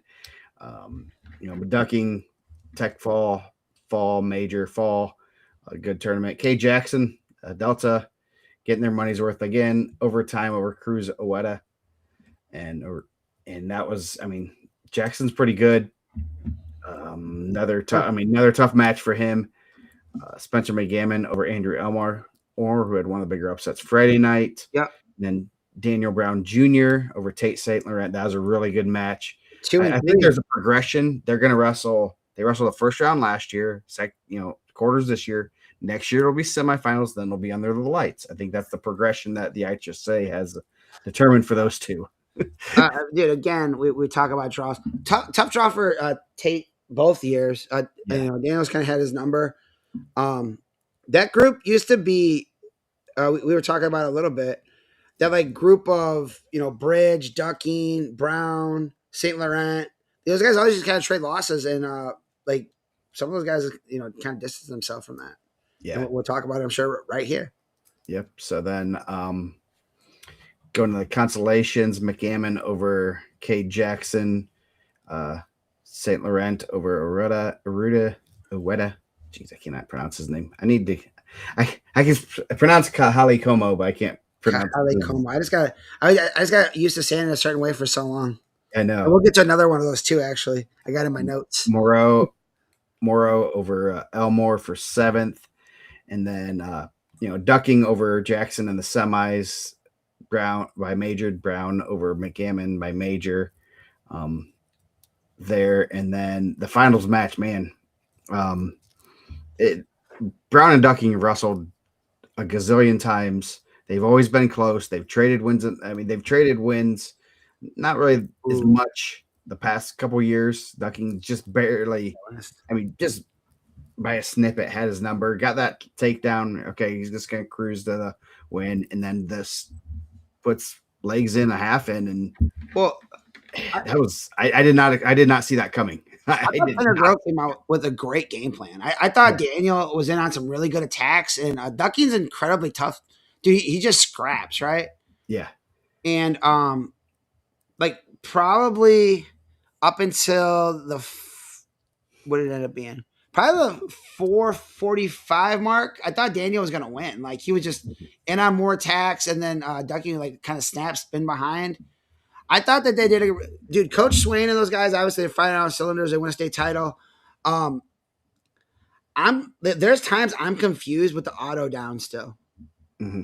Like, dude, the points, and I'm not like an analytics guy to the bone of wrestling because I really don't know. But like, don't you feel like when did he get the takedown? 130, so maybe 330. Yeah. But if you get the one, you still had, why would you? I forgot what match it was, but if you're chasing down, you're giving them time to run off the clock. Like you have to get a takedown anyways. Mm-hmm. Wouldn't you rather give yourself the full 2 minutes to get a takedown? And then you're gonna zap your energy anyway, especially with a good guy on top. You're gonna zap your energy trying to just get that 1 point, and he's gonna, it takes a lot more to get out on bottom than it does to ride a guy. Dude, the auto down is nuts to me, man. I've seen so many matches get lost just on like, hey, we're old school, we're automatically going down. Cool, takedowns are worth 3 now. Yeah. So like you're much more likely to get you're more likely to get 2 stall calls. It depends on the ref. Obviously, you got to know what ref you have. There's some there that I'm like, dude, I'm going neutral. I am not going to. You're more likely to get 2 stall calls in 2 minutes than you are to probably get out. And you're going to be in better. But if you get those 2 stall calls, you're going to start getting some momentum on your side too. Dude, and Ducking gets the fall. We kind of talked about it in the beginning. So Ducking gets the takedown. I was like, and my boy who watches a ton of college wrestling was like, that's so stupid. He needs to go down. I was like, 1, I don't think you need to go down. And I said, they've wrestled a ton. They know something. And then obviously Trayvon got on top, did his thing. Not only did he ride, but he got a fall for his team. Like that dude's clutch is crazy, man. Yeah. Like that was, yeah. So they'll wrestle again for a 3rd time next year. Now, I really do hope they kind of do the Dickman and Rio, and they say, hey, we're going to go a different route, right? Yeah. Yeah. Oh, I do. Nathan Wynn did win the overall Pick'ems title. Came from behind. I had to do some recalculations. He wasn't originally the winner, but he came from behind, man. He had that was as close as the team race. So yeah, the great match, and yeah, I'd like to hopefully, Brown and Ducking get away from each other a little bit. Because they're both good kids, and I want to see them do well. I am keeping my eye on Mr. Brown though, for other reasons. We will not discuss on this episode. Moving on down. 120, Case Bell, he's pretty good. I think we mentioned that last year. Yeah. Peckfall in the quarters, Aiden Jeremy Carver, fall over Jacob Powers. He's good. He's pretty good. Peyton Shutley, pretty close match with Ethan Alvarez. That was a real good one. Yeah. I think that was a late takedown, if I'm not mistaken. I think Alvarez tossed him to his back also. I mean, takedown 3, near fall in the third. I mean, yeah. Gets the escape. I think Alvarez cut him. He just couldn't get the takedown. Yeah. Dude, and I'm sure we're gonna give him his flowers because he deserves it in a second. So yeah, Shutley over Alvarez there, and then Bridge over Reed Wicker. Yeah, Bridge had a really good weekend. Yeah, and then consolations. Carver over Shutley for the third time, kind of more than just proved it. Let's do the semis first, and then we go to the consolation. Okay, right? If we want to do the bottom one, I think we're spoiling our reveal up top. Yeah, sorry. I'm excited. So, well, let's start at the bottom. Man, huge win for Bridge. That was a crazy match. I know they were talking about in the officials. Like, if we pull up the score on that, dude, Shutley was pretty close to getting that takedown with 7 seconds left. Mm-hmm. Like, I know, it was close. Like, he gets it, and everyone yells 3, but it said time expired. That was a wild match, man. Mm-hmm. That one was really good. Dude, so Bridge punches to the 5. Dude, Shutley's a dog, man. Just great career. I don't know if he gets as many flowers as some of the other guys in this class, but dude, champ as a sophomore, runner up as a junior, third placer or fourth placer as a senior. I think his best wrestling is still ahead of him, honestly. Yeah. I think he's going to be really good. Yeah, he has a good style that's going to translate going to IU, and I'm going to guess he's probably going to spend quite a few years at 125, and that's a good spot for him, and I think he'll do well. I see a lot of the way he wrestles is going to translate well at that next level. I think this was this is the semifinal. I feel like if you're all the Contenders fans that are burying all the other officials, where are we at on these officials? You guys weren't burying one of his other Contenders kids? Right? And I know, I think these guys were all there tonight, shaking hands and kissing babies, signing autographs. But maybe. But yeah, but Bridge wrestled well, man. He had a good weekend. I mean, that's a good win over Wicker, and that's a huge win over Shutley. So got his ticket to the finals. Top part of that bracket. That was an anticipated match. One of the dads that was sitting in our section said this was the most hyped he's ever been for a match. I said, well, I don't know if I would say that. They had 2 guys before the finals. That match was pretty anticipated. Yeah. But man, we didn't even touch on that. We almost got that match. So I was trying to facilitate it for the fans. One guy was for it. The other said he was retired, but then shook my hand after I offered him $40 to do it. So, and I have witnesses. So I don't know. No, that was awesome. That was awesome to see Lee and Red there. And, yeah. And not only they're still representing the state on the college scene and recruiting guys out there. But also dropped the ball, the announcer, right? Yeah. Wasn't it the 10-year anniversary of the match? I think so, yes. They didn't even say that they ever wrestled. They just said we got 2 Indiana legends. I'm like, dude, they're disrespecting Hal like that? He's literally sitting in the front row. Yeah. He's NCAA champ, 3-time champ there. Yeah. They didn't even acknowledge that they had probably the best match in Indiana wrestling history. And some have even say it's the best high school wrestling match, state finals match ever. So didn't even you had them both there, didn't even say anything about it. That's crazy to me. Yeah. Again, we dropped the ball there. This Bell and Carver match, and it is anticipated. That was 1 and 2. All the 2s minus a singular 1 lost to a 1. I think they all lost to a 1 along the way. Is that what I said? Mm-hmm. So they all lost to a 1 to get there. So Carver and Bell be on the same side. Obviously, that's not how I would have seeded it, but I don't do the seedings. A lot more chippy than I thought it would be. I thought both Contenders guys, and I kind of asked who gets the better of in the room? Is they don't really wrestle in the same room or they don't go to the same thing. Um, what was the score? What bell Eight did I win? 8-1. 8-1. And I know you got it, but like at the end, I think he got a penalty point. Carver was kind of going crazy hands, right? Heavy on the head. And then there was some chirping, and obviously we were too far away. But it like I was really surprised by that. Yeah, I I was was too. I mean, And I know Mr. Carver's in here if he wants to share what was being said. I'm only a amateur lip reader, but it didn't seem like he was telling him good luck in the finals. Uh, yeah, Go hold it down for the green and black, right? yeah. No, I it was I think it was just kind of a lot of emotions. You have young kids who were in, literally in the middle of a street fight, as we said, a legalized street fight. That's what wrestling is, and emotions can get the better of you. Carver's a good kid, so He I is did a tell good him kid. afterward. We don't need that because we want people to be fans of us and not, you don't want to give them reasons to Uh, boo you, yeah, unnecessary reasons. every interaction I've ever had with him, great kid, man, super Have nice. luck. I was I was surprised how that went. Yeah, yeah. That I mean, it was close. It was real close. No scoring in the first period. A late takedown in the second period and right out, which that's huge. That's a big take. And then Carver, another one. He chose neutral. He was Yep. down 4, and he knew he knew obviously his Well, best shot was to probably get a couple of stall calls and a takedown or a couple takedowns well, rather than get I mean, rather than spend a minute trying to get out on bottom. yeah. And then obviously you just getting rode for the second, right? Like how quick in the second did Bell get that takedown? Like how long did he ride him there? About 24 seconds. So it was he got it late, and then the ride out, which is always a huge thing. Late scores, 30 Yeah. seconds, 10 seconds left. Those are, I mean, we've seen it before. I mean, we could talk about a gazillion matches here that, that late score where they don't have a chance to escape that. Those are just, putting nails in the coffin of that match. And obviously, like I don't need everyone to be besties.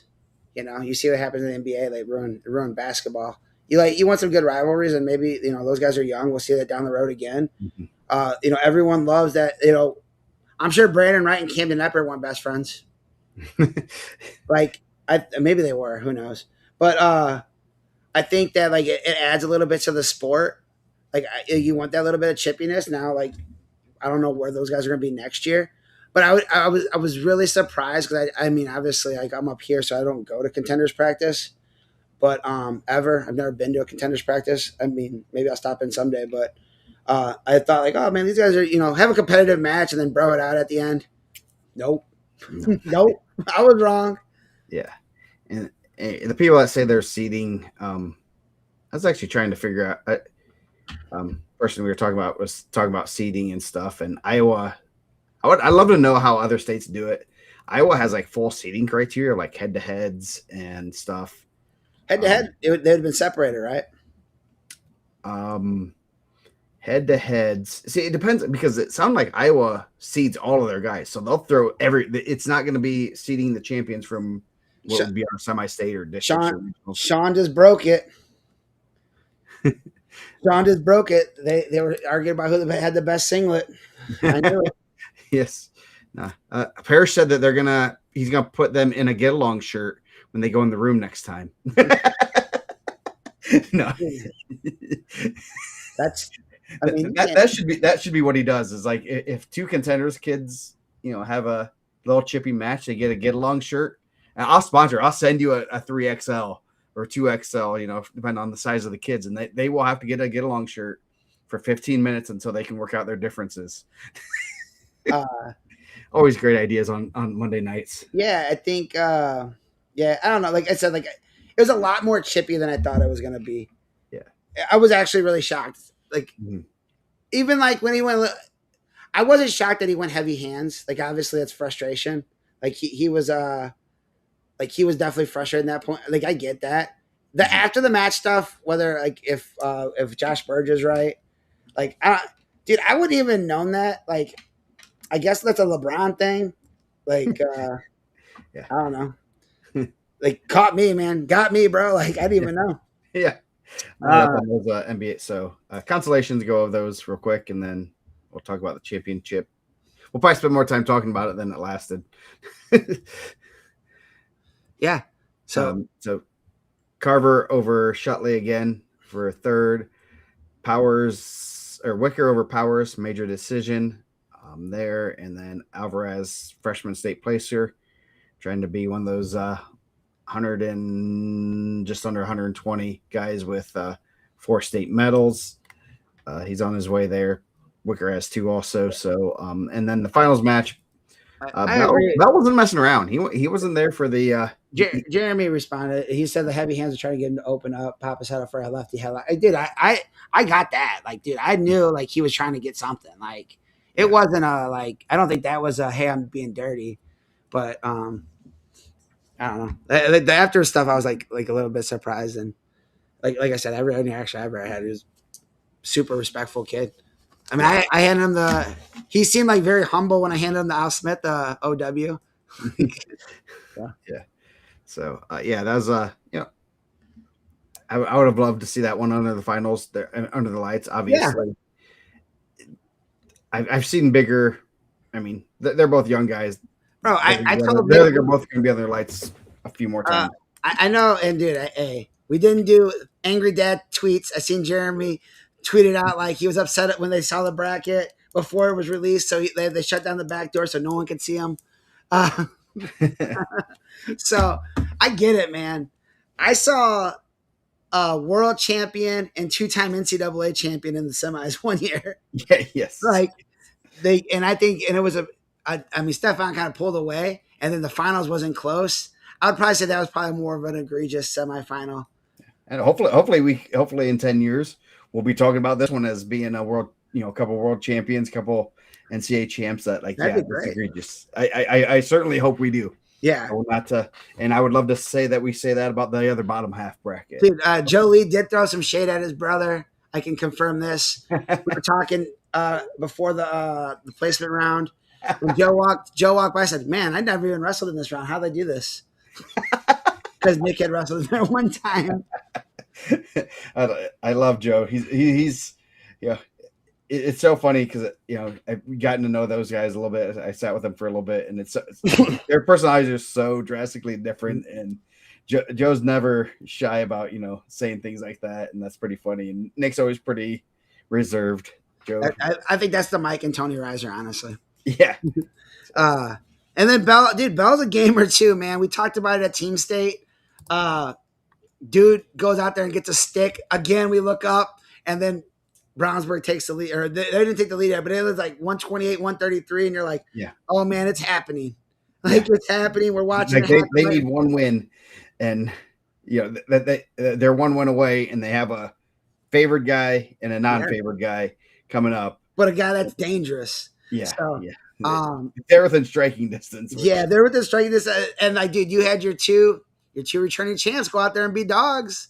Yeah. I mean, no pun intended, but that's what you needed. You got 2 sticks. Yeah. Both those guys, man. How happy are you if you're Derek Snyder and the Brownsburg staff? Mm-hmm. Right? Like, we have 2 guys that are going to go out there, put the squad on their back in these moments, the biggest moments, and get big points. So yeah, in matches that I don't know if how did he do against Bridge early? I mean, did he stick Bridge any this year? Yeah, I don't know if he's. I thought he's never. I don't think he's ever lost those, but I don't know if he's been. He did tech him at semi-state. I'm looking at it right now. Regional. Geez, that's wrong thing. Regional. He pinned him. So okay, so that was. I guess I did not realize that he had dominated him to that level. I did not expect that though. Either way, usually you're going to go out there and try to pin a guy. You're going to try to do your thing, but you don't always expect it. Man, if he would have got a tech fall and then they would have been tied. Yeah. Oh boy. So that's pretty impressive what both those guys did back to back. Knowing Center Grove had a pretty good wrestler coming up in the next match. So 126, Verduzco gets. Dude, that was an Verduzco awesome is match. man, What was the takedown for Verduzco at the end? He gets takedown and back. Dude, that was like 10 seconds left, right? uh, 12, yeah, Dude, that was down 26 and then near fall to win dude. it. He you know, dude likes to make Noel's exciting, man. I'm not gonna I'm not gonna say he's not exciting. No, he likes to make his matches interesting. I'm sure Coach English would rather him not do that. And that's just like boy. Like Noel's been with Coach English. Like everyone was posting where they trained, and I don't know if anyone's taking credit with Coach English for Noel. Yeah, Like, but yeah, yeah, it he's was a a good grower. match. Um, so yeah, that was a good one. Another good one. Dom Brown looked really good all weekend. Dude, all season. Yeah, and put on Colin Strayer. That's not an easy match. Strayer was a semifinalist last year, 7-1 there. Or Rex Moore majored Eli Ogle there. North Miami. North Miami had a real good tournament too. Yeah, they did. I know there's going to be just some discussions in our group chat about some awards, and I know North Miami is I kind of 1A coaches of the year, coach of the year, whatever. Gonna be interesting to kind of discuss and hash out because I think North Miami did pretty good. I think some other teams did really well too. Yeah. The next Kiros majored Wyatt Ori. Kiros looked really, really, really good, and he's been like one of those guys that had a lot of good wins freshman, sophomore year. I don't know where did we have him in the preseason? Do you remember? He was at 32. I thought he was at 32. He was probably like he was definitely high because as Dustin told us in the group chat, I tend to like love the freshman sophomore state champs. Okay. I'm bringing it up right now. So he had beat Ryan Hackaday at freshman sophomore. He was number 8. He goes 8-8, and that's at 26 too. Oh, so he was at 26. 9-9-9-9-9-4 in the last one. So, or actually, no, sorry, he was 7th at 126. Then he had him.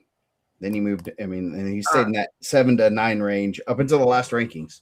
Yeah, I think and because he had beat Strayer at DAC, so that was the one before. It's hard to move guys, and I know Max is good. Like I told you when he went down, I was like, dude, he's gonna be in the mix for a title. Mm-hmm. Yeah, and dude just wrestles at a high pace, and he's never out of it. Like I use this like not in like a maybe I use it too much now, but dude, he's region, bro. Like that's how that's how they teach you to reach. Like that's how we were taught to wrestle. That's how it goes. I don't think, and I'll be completely honest. If we would have re-ranked it after regionals, I probably would have put Dom 1. Mm-hmm. Like it was a mix between it was either going to be Dom or Noel, and then like Getz was that pivot point. Getz had to win over Dom, and Noel had to win over Getz, and we laid it out that way. But so I'm not gonna lie and be like, yeah, after the regional, Max would have been 1. He probably would have been 2 or 3. But yeah, he looked good, man. He looked really good. So moving on to the semis. Brown and a great one with Verduzco. Late takedown. A couple late takedowns, if I'm not mistaken.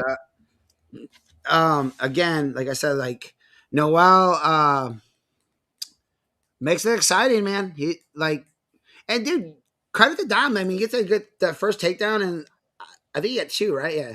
Yeah. And then, dude, Dom just kept grinding. That's who he is. Yeah. Like Dom has been that guy his whole career. He's in your face, like holds position incredibly well. You said it this weekend. He looked much more offensive this weekend than I've probably ever seen him. Yeah. He looked real. I mean, he was getting after it, and it looked like he was a lot more confident in his attacks this weekend. Obviously, we didn't really. He looked good at Ironman before he got hurt. I was like, okay, but then we didn't really see him at. He was at Team State. He wasn't at Al Smith, so we didn't get to really see him at some of the other events that we usually get to see him at. But he looked real good and was putting points on the board and just kind of using that attack. I think he was just seemed like he was more confident in his attacks all year. Obviously, he had a good IPO, one IPO. Shout out to him putting it on his bio. Yeah. So we gave a little cheer when he did that because Dude, it's always fun to have that. great kid, man. We said that he wasn't at Al Smith. He was there. Like he was Yeah. coaching like all those guys. He was Yeah. coaching Marshall. He was coaching, those dude. I don't know what his plans are. If he's going to be a student or he wants to wrestle. I still think he has a lot of good wrestling ahead of him too. I think he's looking into wrestling. I think he's had such a crazy career because he's had wins over all the best wrestlers. His results at the state tournament don't reflect his true resume. If you just look at his state results, you're like, he's solid, but I think he's better than a lot of his results. He's been kind of a ranker's nightmare because he beats a lot of good kids and then he has close matches or loses someone. I don't think it was this much that he didn't do it as much this year, right? No. Like in the past, like when he was at Lowell, I thought he was a very much a whole position, like good defender. Mhm. And I think like he started to pivot off that a little bit last year, and obviously he medaled. And then dude, I thought he wrestled great this year. I knew that was gonna be a hard match with him and Verduzco, and it was. I would probably say that was one of my favorite matches of the weekend. Yep. Anytime that someone's coming back, and I know Kevin was animated in the corner over there, and like I think he's gonna. Kevin might be pulling on that Chad Red vibe, Like, people weren't always like Chad Red senior fan. I mean, there is a big group, but like as a coach, like he's not stoic for sure. He's not Mike Gable over there. No. So Kiros over Moore. Yeah, Kiros over Moore, major decision for third. Strayer beats Getz 6-5 in the Consies. Ori 4-2 over Eli Ogle. Ori over Strayer. And then Getz over Ogle. A lot of state medals coming back right there, battling it out in the consolations. Those are always tough rounds to watch and to get up for after you've just battled and lost, close matches. So, and then the finals, Kiros, he has a motor. So does Dom. That's like we were talking. I'm like, this is gonna be a fun match, and it was one of the best finals matches. Those guys did not stop wrestling, neither of them. And you also had the looming team race, on the line there, and Center Grove was just seeing their lead just slip away. And then you're like, okay, they got to stop her. They got it. One of their best guys, a leader on that team for the last 3 years, a guy that they rally around, and he worked. He's one. I mean, I will say he is one of those leaders, and then seeing like just everything that was going into that match, and obviously there's lots of scoring in that, and it was great. It was a great match, and Dom takes him down quick. A lot of quick stall calls in that one. How many stalls did you get in there? One, two, like 3, 4. I mean, there are two. Each guy got a stalling point. So, and two guys that I don't really think get a lot of stall calls on them. No. But yeah, and then what did Kiros get the takedown in the last one at? So he had 122, and then and then he rode for a little bit. So Dom got an escape at 45 seconds and then a stall call with 8 seconds to go. So yeah, it was a good match, man. He was in on his reattack. Kiros's reattacks were like on point. That's what was the difference in that match, and great match.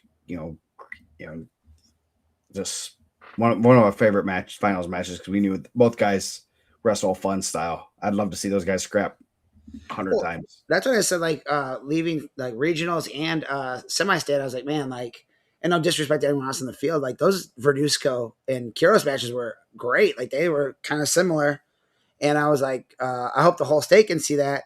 But Don flipped the script and made that Verduzco Don match the Kiros, Verduzco matches, and then said, I'll take you one up, and we'll have a Don Brown, Max Kiros just banging it out in the finals match, which was really cool, man. Yep. 132. Another great bracket. Lanehorn over Sean Harris, major 14-0. Dixon Love, shout out to him. I think he broke his ankle in the first round match, and against Gavin Mason ends up defaulting out. So he forfeited to Nate Rio. I met Hickson Love's coach Saturday night. He said that I said like minor upset. No more upsets for Hickson Love. He's the favorite rest of the way. I said it won't be. We won't have that problem never again, sir. So no, he's a good dude, man. He was just so yeah. I think they said Hickson Love's dad was like an MMA fighter. Oh wow. How can you have a last name Love and be an MMA fighter? That's kind of deceiving. So then Jensen Boyd, he's pretty good. Tech Fall. Bryce Malone, had a tough, big Friday night match. And then 1-0 over Richard Rogers. That was a real good match. I mean, Rogers isn't afraid to go after you. He went down, right? That was one of the ones he went down in the third. Rogers did. Yes. Tough call. Yeah, and he was almost out of a handful of times, but that was tough. And then semifinals, Rio Majors Lane Horn, and then Boyd wins it over right? Like they met as freshmen also. Yes, in the first round. In the first round. Thankfully, it was later in the tournament this time. Rio with a major, and then Boyd over Malone in overtime. Good match. Two very good wrestlers. It was a really good match. So then Malone over Horn. Harris ends up getting 6th to Rogers. Isaiah Bikema getting 7th. Rogers over him. And then Bikema, obviously, medical forfeit. That was great bracket. Obviously, we talked about it Friday. The Lewis Malone match, that was one we had circled from from Jump Street, and that was a huge match. And Malone's really good, 3 state medals now. So yeah, 2 times in the semifinals. Seeing him on Saturday, look, he was pretty disappointed. Obviously, I think he had just won the regional 2 weeks before, and that lost to Boyd in overtime. But he'll be back. Yep. And then going finals match, Nate Rio. It was close, and Rio ends up with the late takedown. He got the. They did not. No, they both chose bot, but he rode him out. He rode Boyd out in the second period, then got the escape in the third, and then the late takedown. Boyd just trying to find something there. Yeah. Rio doing what he needed to do. Kind of like when they wrestled at the Iron Man. He wasn't going to put himself in bad position. I mean, you're wrestling a really good wrestler. Boyd is a really talented wrestler. Incredibly talented. And you don't want to, you're not going to overextend yourself or put yourself in bad position. Neither was going to do that. And it just happened. Boyd had to try to make something happen. And not the most exciting match, but, I don't blame kids for, they don't need to go after it and, put themselves in bad positions. And Rio gets bragging rights in the house. He said in his interview, he now has 2 to Luke's 1. Speedway state champion. Yeah, on the down low though. On the down low. So hey, shout out to Lauren Rio. If you're going to Indy 500, she got free parking cookies. She's baking cookies. Free parking. $50 parking, free cookies with your parking though, and you get to use the bathroom for an extra 10. Yes. Probably her in-house bathroom, which is crazy. Like I would never do that. They would not be using my bathroom in the house. She said she lives like right across from the Speedway. I've never been to the Indy 500, but it sounds like we have a spot to park if Indiana Matt wants to sponsor. Yeah. Yes. Yeah. So, Howard John says Nate, Luke, then Ray. Man. Yeah.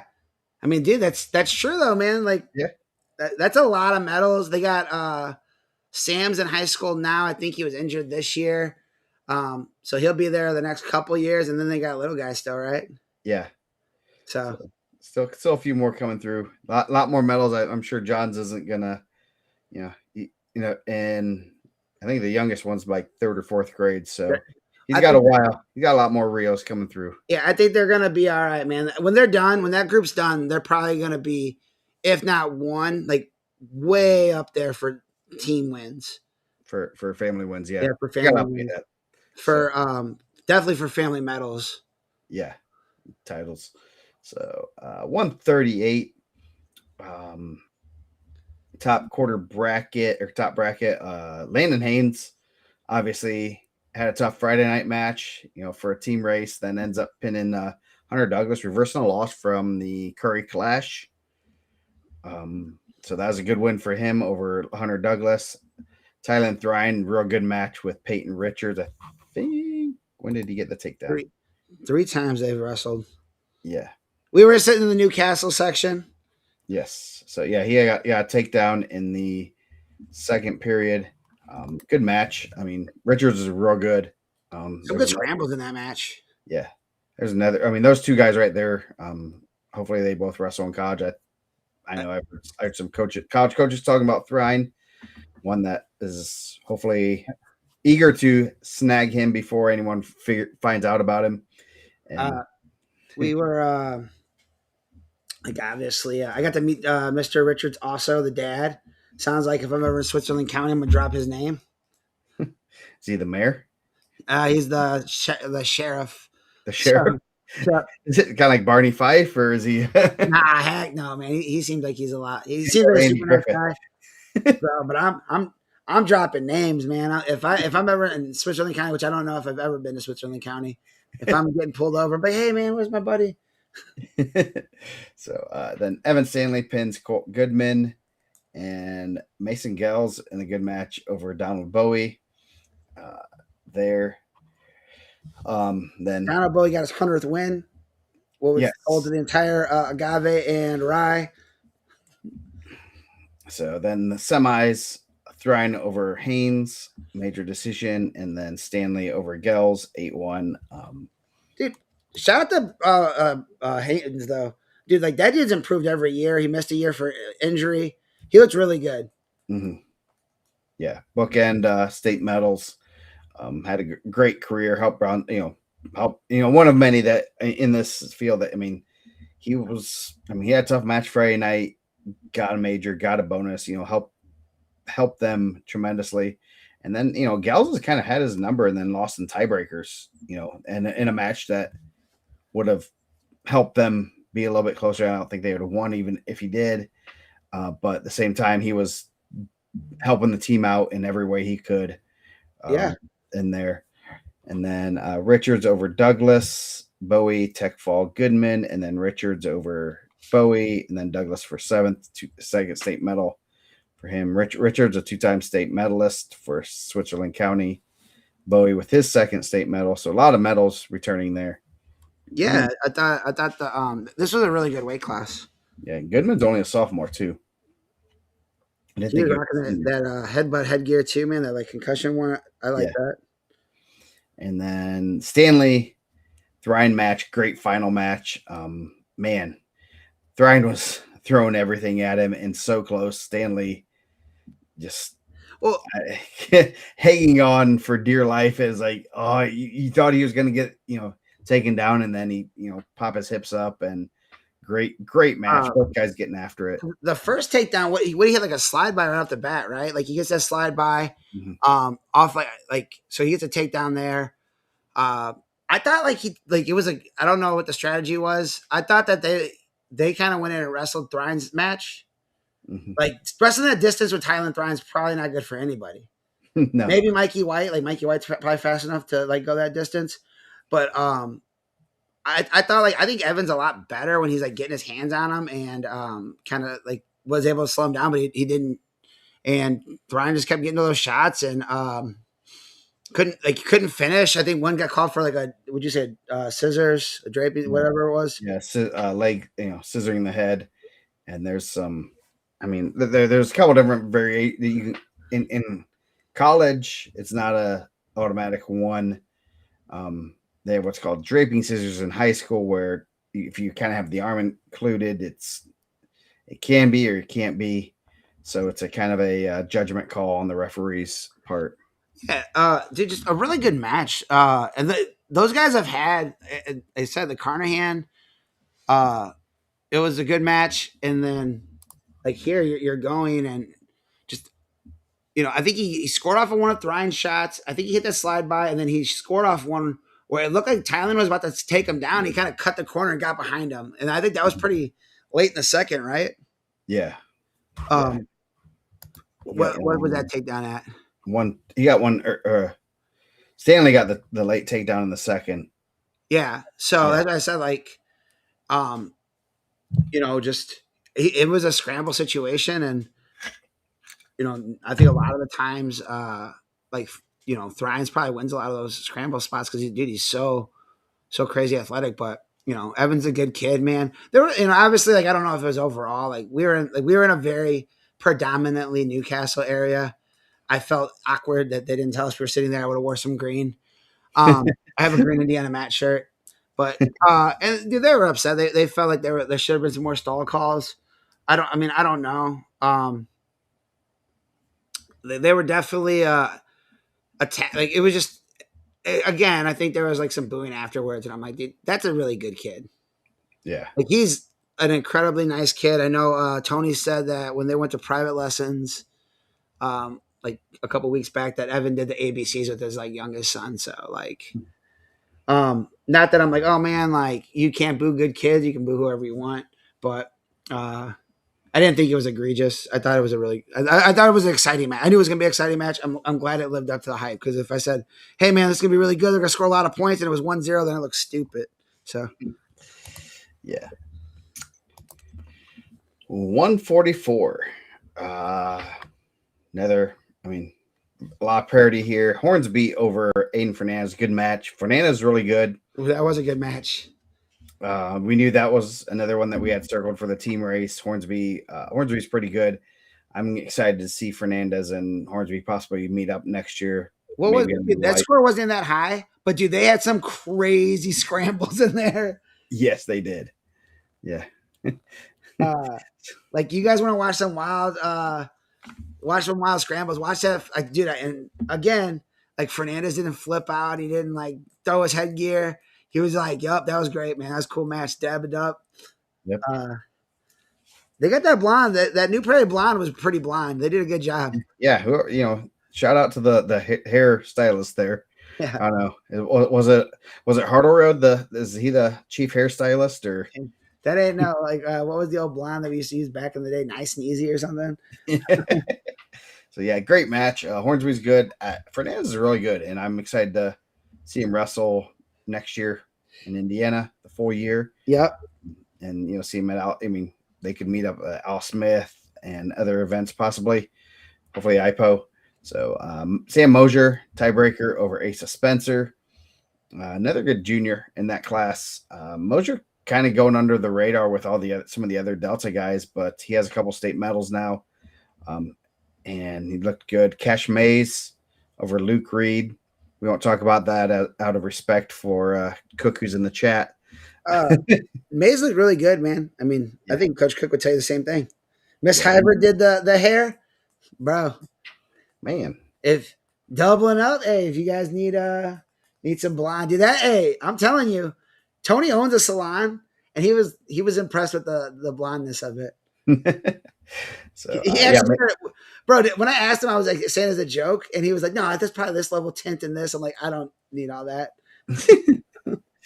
So yeah, Mays looked really good this weekend, and then Braylon Reynolds over Tegan Newell. That Braylon's pretty good. And semifinals, Hornsby Tech Fall over Mosier, and then the former wrestle off at Brownsburg, Reynolds, and so I think it's my son that kind of said, like, why did he transfer? I go, well, that was basically a wrestle off. Yeah. And Mays is really good. Really good. He had a great season, ends up finishing third, and dominated everyone but Reynolds. And good for him. Good for the Brownsburg program to bro, is that true? To release him and stuff. He was sticking the first period in 3 in a row. Yeah. And both of them 131.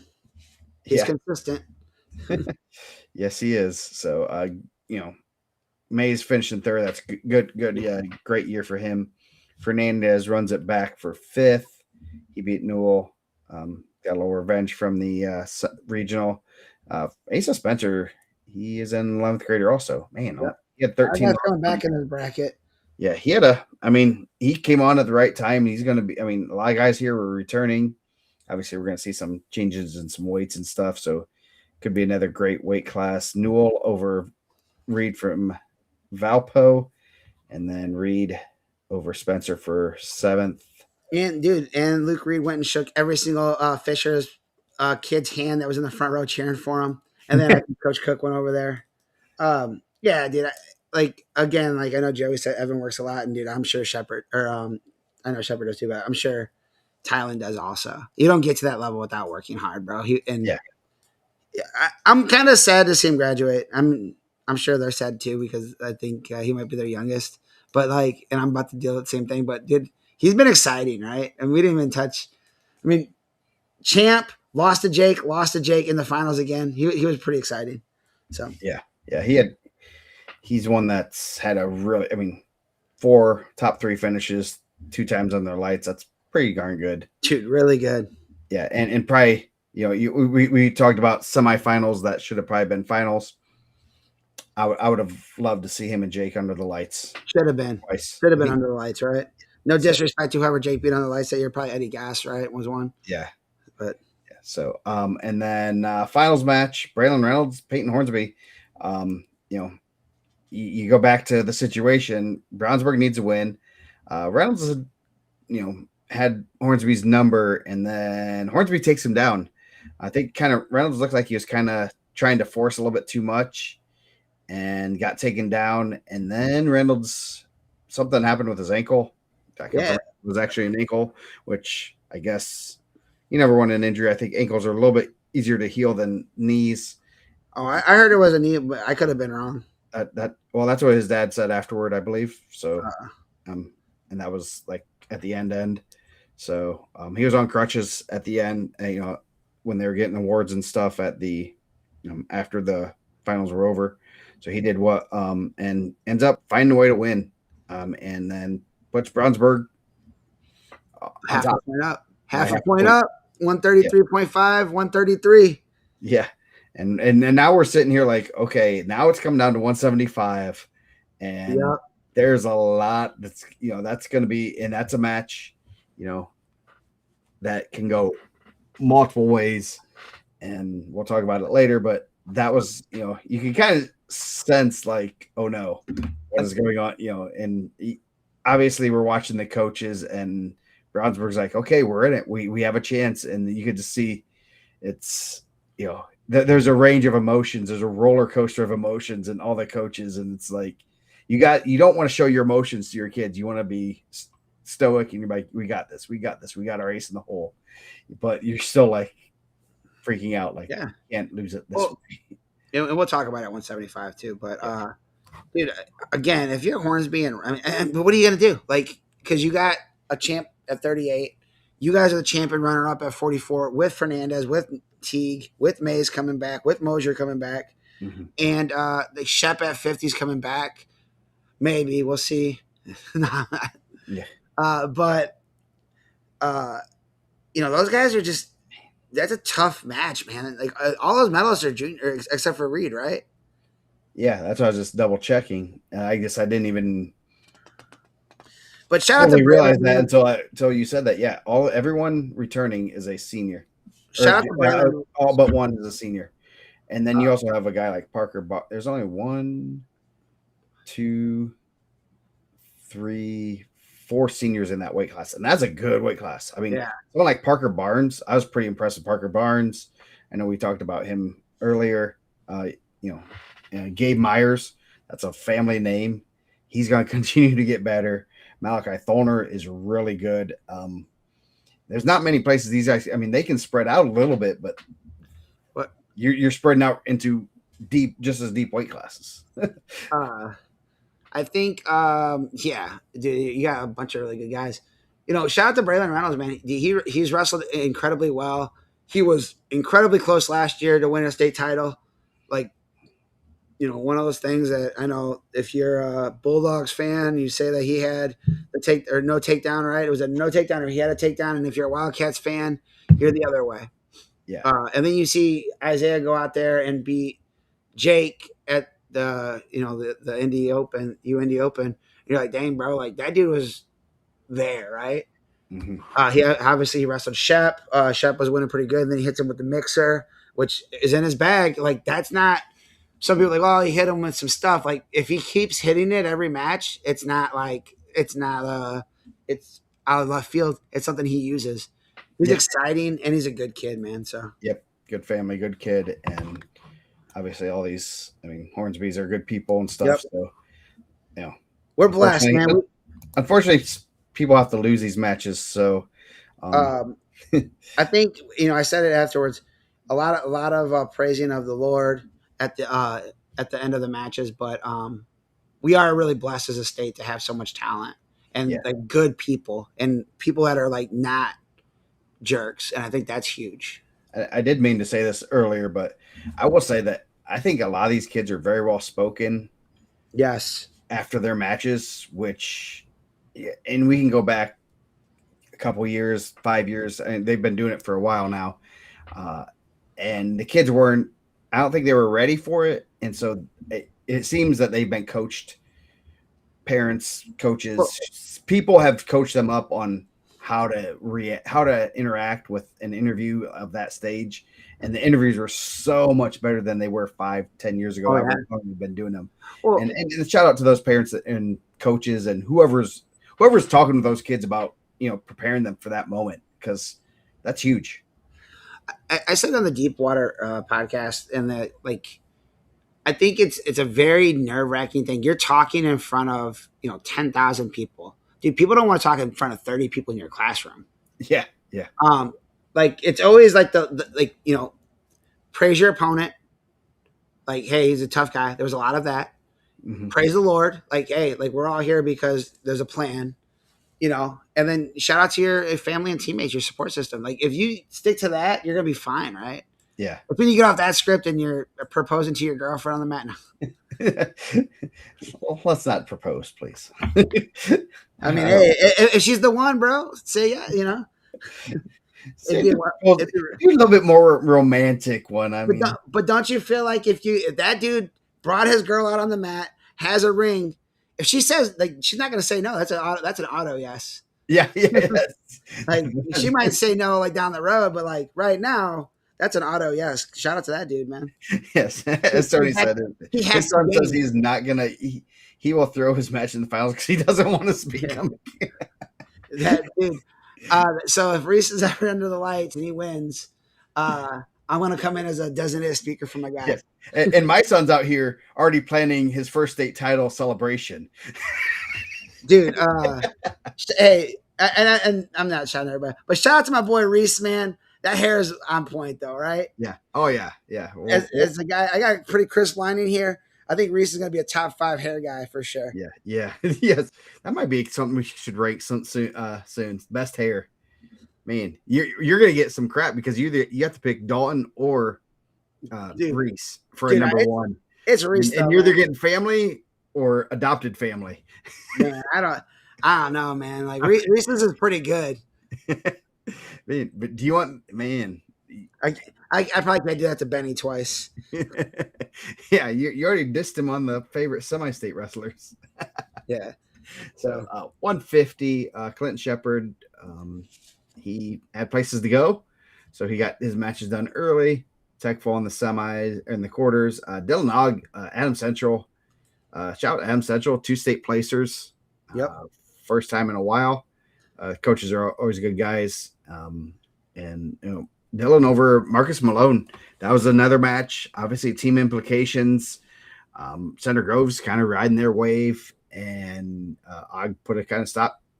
Said, "Hey, I'm going to do what I need to do." He comes back for another year. So does Malone. Yep. Tommy Gibbs, Tech fall over Dallas Davidson, and then Gunnar Butt over Ashton Goney. So good. Some great matches there. Shepard over Ogg. decided to pin him instead of just tech fall. And then Tommy Gibbs major over Gunner Butt. I Yeah. know there's been some close matches. What did he end up getting points at the? I thought that was gonna be a really close match, just kind of stylistically, and it looked like Tom like the takedown, escape, takedown, escape, and takedown. Yeah, like Tommy looked good, man. Um, Shout out to Gunner Butt though, man. Four medals for is it New Palestine or New? I think I've been saying it wrong. If that's how they're saying it on the mic. Palestine. That's Yeah, how they were saying it at the cheer like competitions that we went to a couple years ago. Not like last year. No, New Palestine, and I'm like, yeah. I was like, man, have I been saying this wrong for this whole kind time? of like Lima, Ohio, and it's not Lima, Ohio. I don't know. We've never been corrected. Oh yeah. Speaking of that, no, we're gonna get to it. We're gonna get to it. I got it on my notes. I got it on my notes, man. Yeah, I think I had that on my notes too. Butt over Dylan Ogg. We did have a good conversation with Mr. Butt. Yeah. Friday, I think it was Friday night, was it?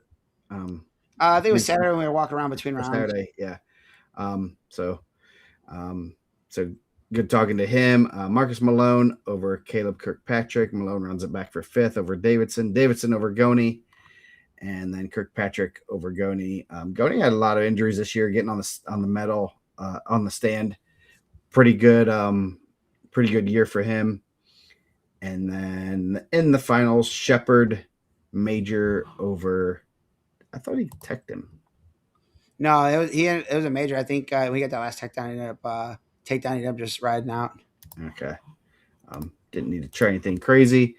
I just assumed, I guess. Shepard is really good. Tommy Gibbs is really good too. And that, he dominated him 3 times this year, which I did not see. 2 tech falls and a 13-point win. And I thought it would be closer. Tommy's really good. Fargo All-American, state champ, pinned a Fargo champ in the finals in like 40 seconds. So he's pretty good. I think it speaks to the work that like Clinton's put in. And I'm not saying anyone works harder than anyone, but I think it had been very easy last year for Clinton to shut it down and kind of feel sorry for himself with the knee injury so close to the beginning of the season and the surgery, and he didn't. Like super strong faith, and the entire family has a strong faith, and I'm sure they know that happens for a reason. And when I seen him at Howe's after the season last year, the dude put in the work, bro. He was pretty big. I think I told you, like, this dude's pretty jacked now. Like, and, incredibly nice kid. Like, comes up, shakes your hand, looks you dead in the eyes, which I think's one of those things that's a very underrated thing. But when you deal with, always goes out of his way. Like, very, a very polished human. I think they've done a really good job with that spotlight. And like, I was gonna have a tough choice, man. Like, he dog walked the entire state essentially, right? Like, do you come back and do it again? Like, do you go early? You do the Nick Lee route, and go to Penn State early and train Kressel route. Yeah, the Waylon Kressel route, which a lot of people are doing now. Yeah, and he has the ability to do that. And I know that we've kind of said it before, and that's going to be his choice as a wrestling fan that enjoys watching him wrestle. I hope he stays, but also as a realist, I think what's left for him to do? Yeah, what's left and what's better for him?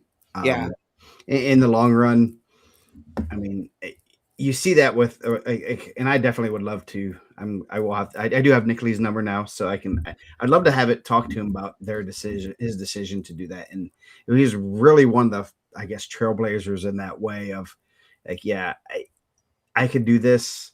The team could definitely use him. He could wrestle with his brother for another year, things like that. But he's like, there are bigger goals out there. There are bigger things that I can do. And I just want to know, because Nick really was one of those trailblazers in that way.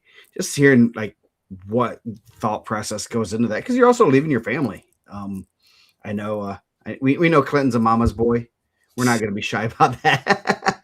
But that is another big thing that your kid's going to already go. They already know he's going to go away in a year anyway. Yeah, So you want, I mean, you want your kids close to you. I mean, dude. Penn State's not far away. You're in that perfect situation. I mean, you'd love for, I mean, you want them to go off on their own, but you also kind of want to leave them close to you too. There's you don't want to let go because Yeah, man. you're at that stage in life. Dude, it's tough, dude. And like as a parent that just did it, like, Yeah. um, I don't know. But you also know it's the bigger picture. Those guys, I'm 100%. I know that they're gonna like discuss it, and like I said, their faith, and they'll have the right choice, man. Like Yeah. whatever it is, they're gonna find the right path. And I Yeah. think, And he's gonna have success either way, whether no matter what he does, because he still has. Even if he stays here, he's trained at House. Those are yeah, some pretty good guys to train with, and he's also going to seek out. I'm sure there will be that Howe group is crazy. Yeah. Like I know talking to John and those guys on Saturday night, they had two guys in the finals in Illinois. One was he Ironman champ, or he was Super 32 champ for sure. Yeah. But like it's gonna be his show. Like that's what it is, right?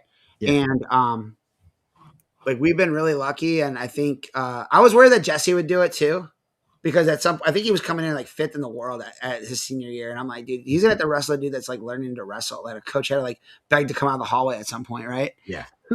Hey, Stefan had did it. Like when Stefan wrestled the Harvest Classic, he had just got like back from Russia and was training. And I remember thinking like, you're wrestling a kid that probably like is like, hey, I'm gonna try this out.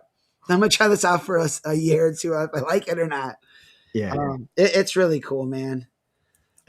Just having that opportunity is pretty.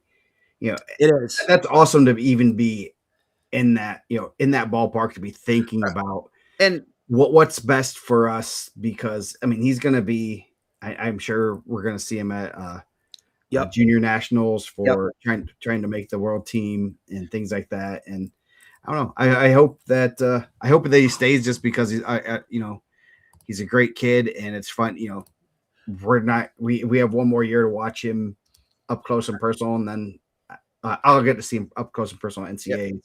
Not just. I would say like he's a kid that I would be very interested to like.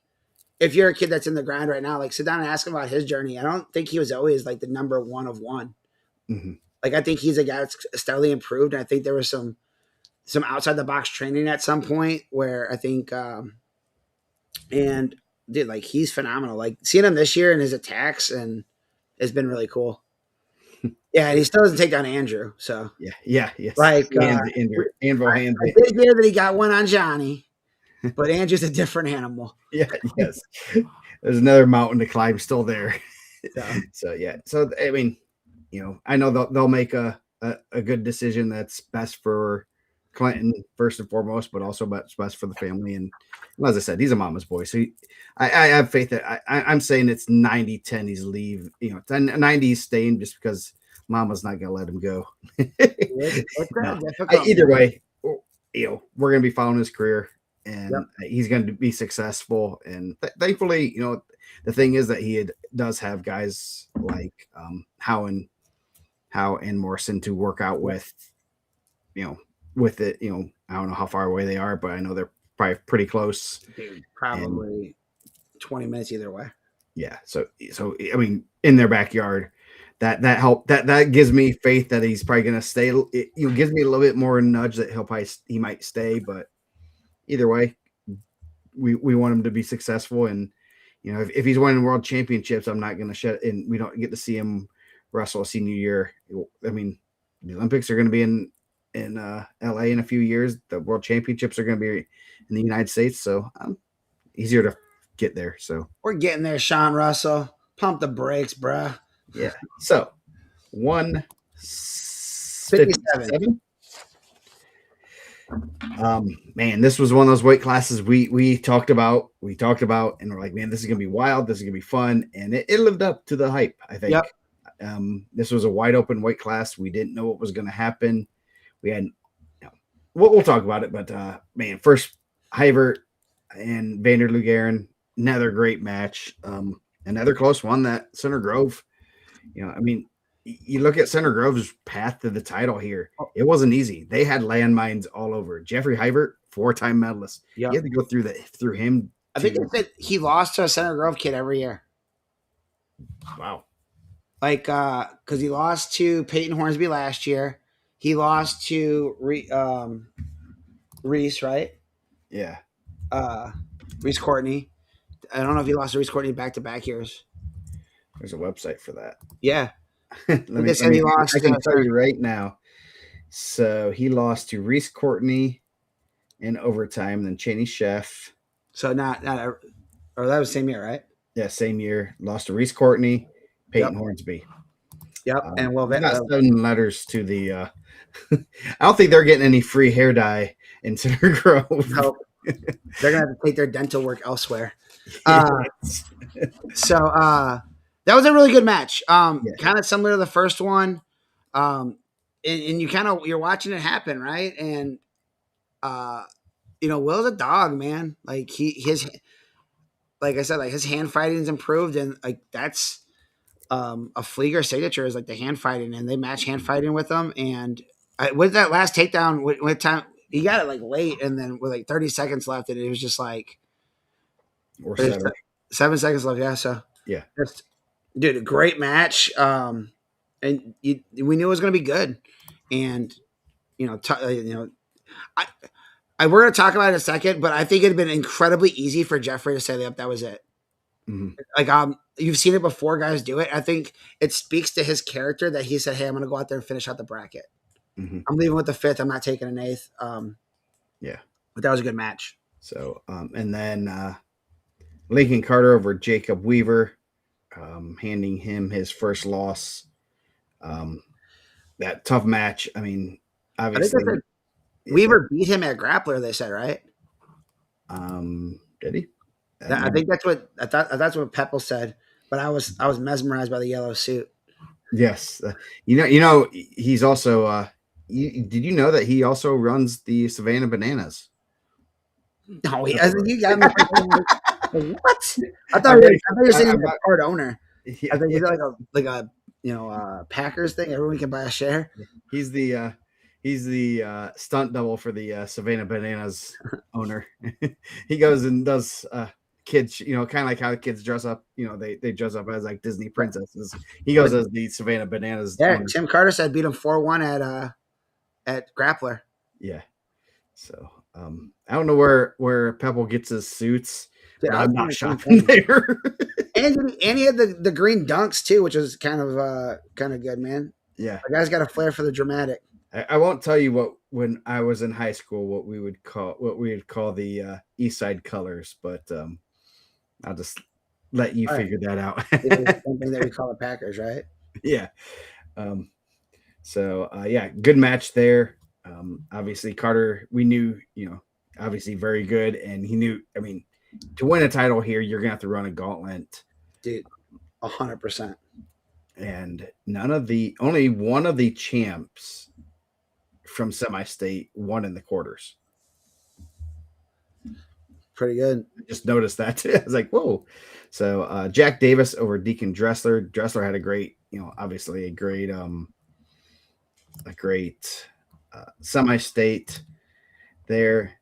He wins there. Jackson Bradley over Tyler Lavin. That was a real good match. That was a late takedown, if I'm not mistaken. Yeah, 35 seconds left. And then had the lead and just couldn't hold on to it. Bradley, pulled it out there. He was the only semi-state champ to win, which totally not surprised by this weight class. Yeah. Just how deep it is. Then Lincoln Carter over Vanderloo Guerin. That was, was it 7-4 and Lincoln got a late takedown? Yeah, I believe. Yeah, he got a takedown 30 seconds to go, and they gave up an escape, and then got a stalling call there. Got 2 takedowns in the third period. Really controlled the match, which I mean, I was not expecting it to be a 6-point win if he was going to beat Vanderloo Guerin. I expected it to be a lot closer there, but he wrestled real good, and I'm like, oh, he's wrestling real well. I mean, he's going through a gauntlet there, and his attacks looked really good. I thought like his attacks were just really clean. His finishes looked really good. Yeah, I did not. I mean, that's as big of a win as you are going to get on someone like Vanderloo Guerin. because he keeps going. And third period he is usually pretty good. And then Jackson Bradley over Jack Davis, 8-4.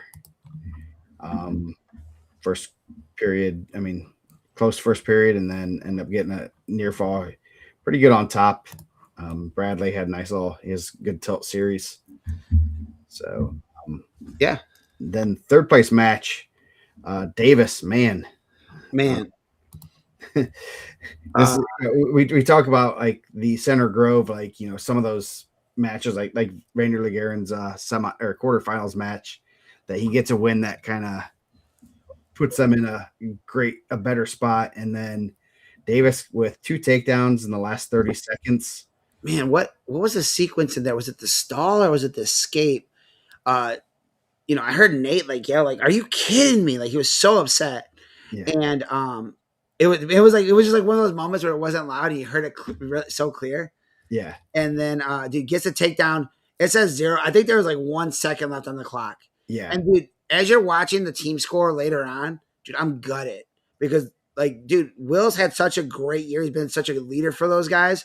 I'm like, Mhm, dude, I hope if it's not like a half-point loss mhm. because, dude, and it could have been anywhere, but like that's the dude that's like one of the guys that's leading that pack, and you're just like, dude, you were 1 second away, and it felt like I always feel like that happens to Center Grove, and I did I was it really was like, man, that sucks, and that was just a brawl, man. Jack Davis wrestled so well this weekend. Yeah, and like Davis got a takedown, he had legs in, and so I didn't watch it live, but I did watch the replay, and I'm like, because you had told me what happened, and I'm like, whoa, so I'm like watching, I'm like, how does he get in? The referee stopped it for a stalemate when he had, I think, or it might have been a potentially dangerous, and so then that got him reset with 8 seconds to go, and like, no way he's gonna take him down, and he Yep. did.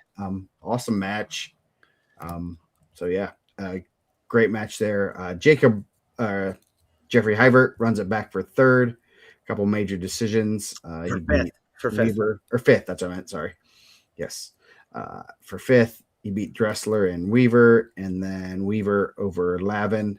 Lavin had a great career for Cathedral. He had 15 losses. He might have been, Yeah, that might have been the most. yeah. But just one of those guys that right there.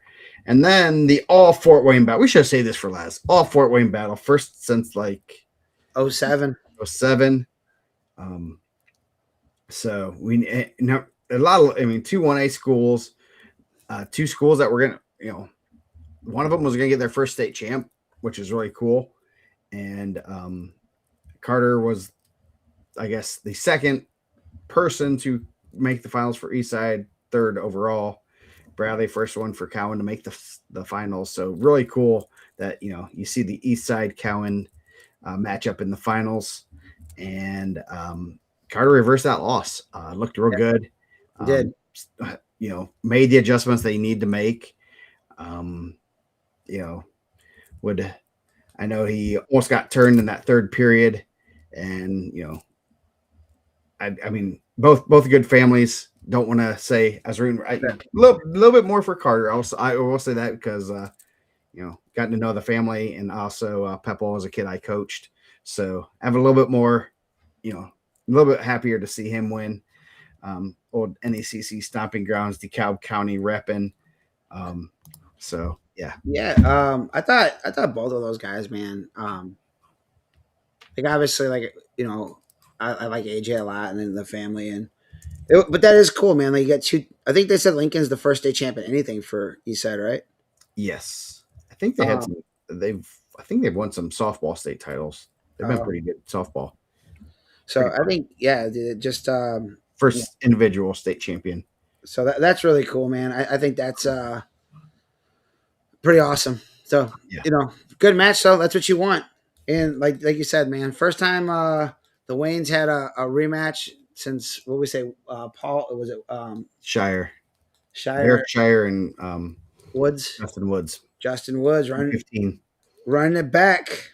Yep, they were conference rivals too. So, or no, they Well, were not I had conference. I had to hurt some feelings. I didn't even know on accident.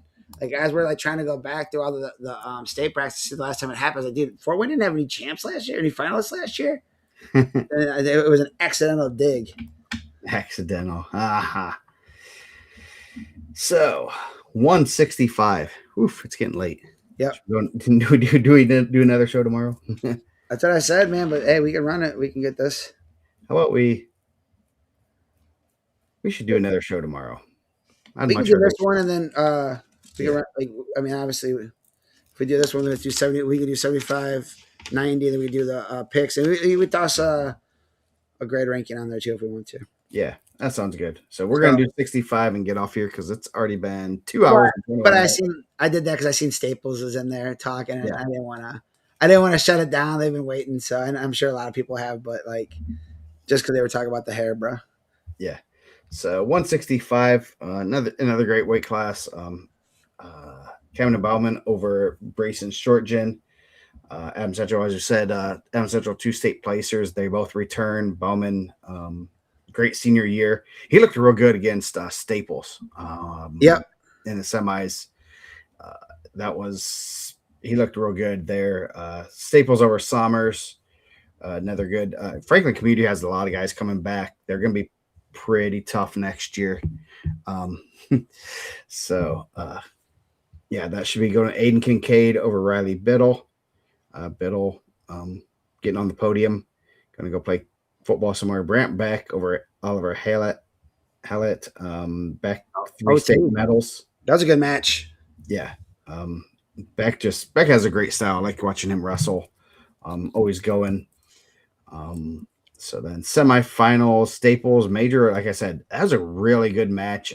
Man, Staples has some good hips, great leg defense because man, Bauman was in on those legs a lot and in deep. And I mean, against almost any other wrestler, he's probably finishing those shots. Great setups, and he wasn't taking bad shots. He was taking good shots. He was in deep, and I was like, man, in Staples, just dude, he's the dude, man. Yeah, he's good, and he's good. You see a kid get that deep and not score, and Bauman's strong. He's good position, well coached, and I was actually sitting there with Maurer and Coughlin, and they were like, wow, like they obviously know Staples is really good, and like Bauman wrestled a great match. I would be willing to bet that's his probably only non-Tecker fault this year in the state. Yeah, I mean, they don't leave the state, so yeah.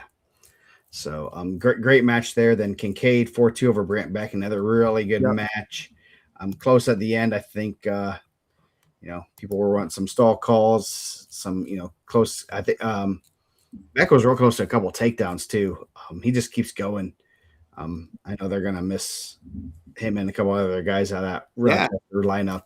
Kincaid's pretty good. That was a good class for Rochester, honestly. That's a really good class. Yeah.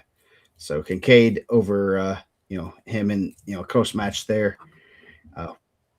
Then Beck over Bowman for third. Shortgen runs it back for fifth. He beat Summers and Hallett, and then Riley Biddle for seventh over Summers. So Biddle start ending the career. I thought that was a good match. Honestly, that was an exciting match. That Summers and Biddle match. Mm-hmm. Yeah, you watch more consolation matches. I know. I'm more, since I'm like semi IHSA employee, I also care about watching the winners. So yeah, that Bauman and Beck match was really good too. It ended up being pretty far, but I thought that was a good back and forth. Dude, there's my guy Austin Price. Yep. Then the finals, man. This one had a lot of hype though. Like this was a match that I always think it's really cool. The state finals, we get a different. We get a really different view of the state because we kind of look at it as a whole. And I think Indiana Matt, like not to like pat ourselves on the back, has helped like open that. But there was a lot of people like South that were like, hey, like Kincaid's a problem. And he is, dude. He's tough. He's really good. He's pinned a lot of people. I know maybe people were not as high on Matthew. I mean, I guess we're saying Matthew MJ. I don't know why, because obviously every time I've ever seen him, he just killed everybody. And he went to the college open and won a bunch of matches. I said, Justin said that the freshman from Newcastle was going to beat him. And there's a lot of people saying that, Kincaid was going to crate him up and stick him. Dude, he's a machine, man. He's good. Yeah. Yeah, he is, and Kincaid's no slouch either. And No, not at all. I mean, obviously, it tells you enough that they did choose neutral in the third period. Staples did. Yeah, That's enough respect. That I mean, I obviously Staples is really good on the feet, and I mean, I don't want to speak for the coaches. One of them's in there. yep, I'm sure that came into play. Like, why are we going to put ourselves in his best position? He chose top in the second period. bro. Don't put yourself in that position. That's smart coaching. That I'm I not going to. I've been saying it It's a great equalizer. I said it this weekend.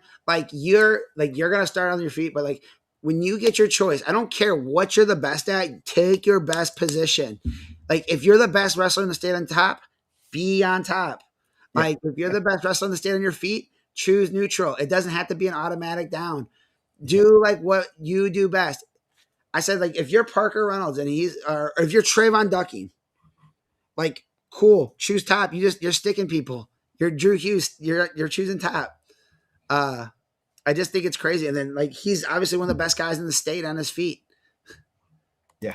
I would. Why put yourself in his best position? I understand trying to challenge yourself. I understand that, but you're trying to win this match, and cradles are great equalizers. I mean, how many times have you seen a guy in college or high school that's that guy locks up a cradle? Man, those things can you watched Jack Forrest do it last night, right?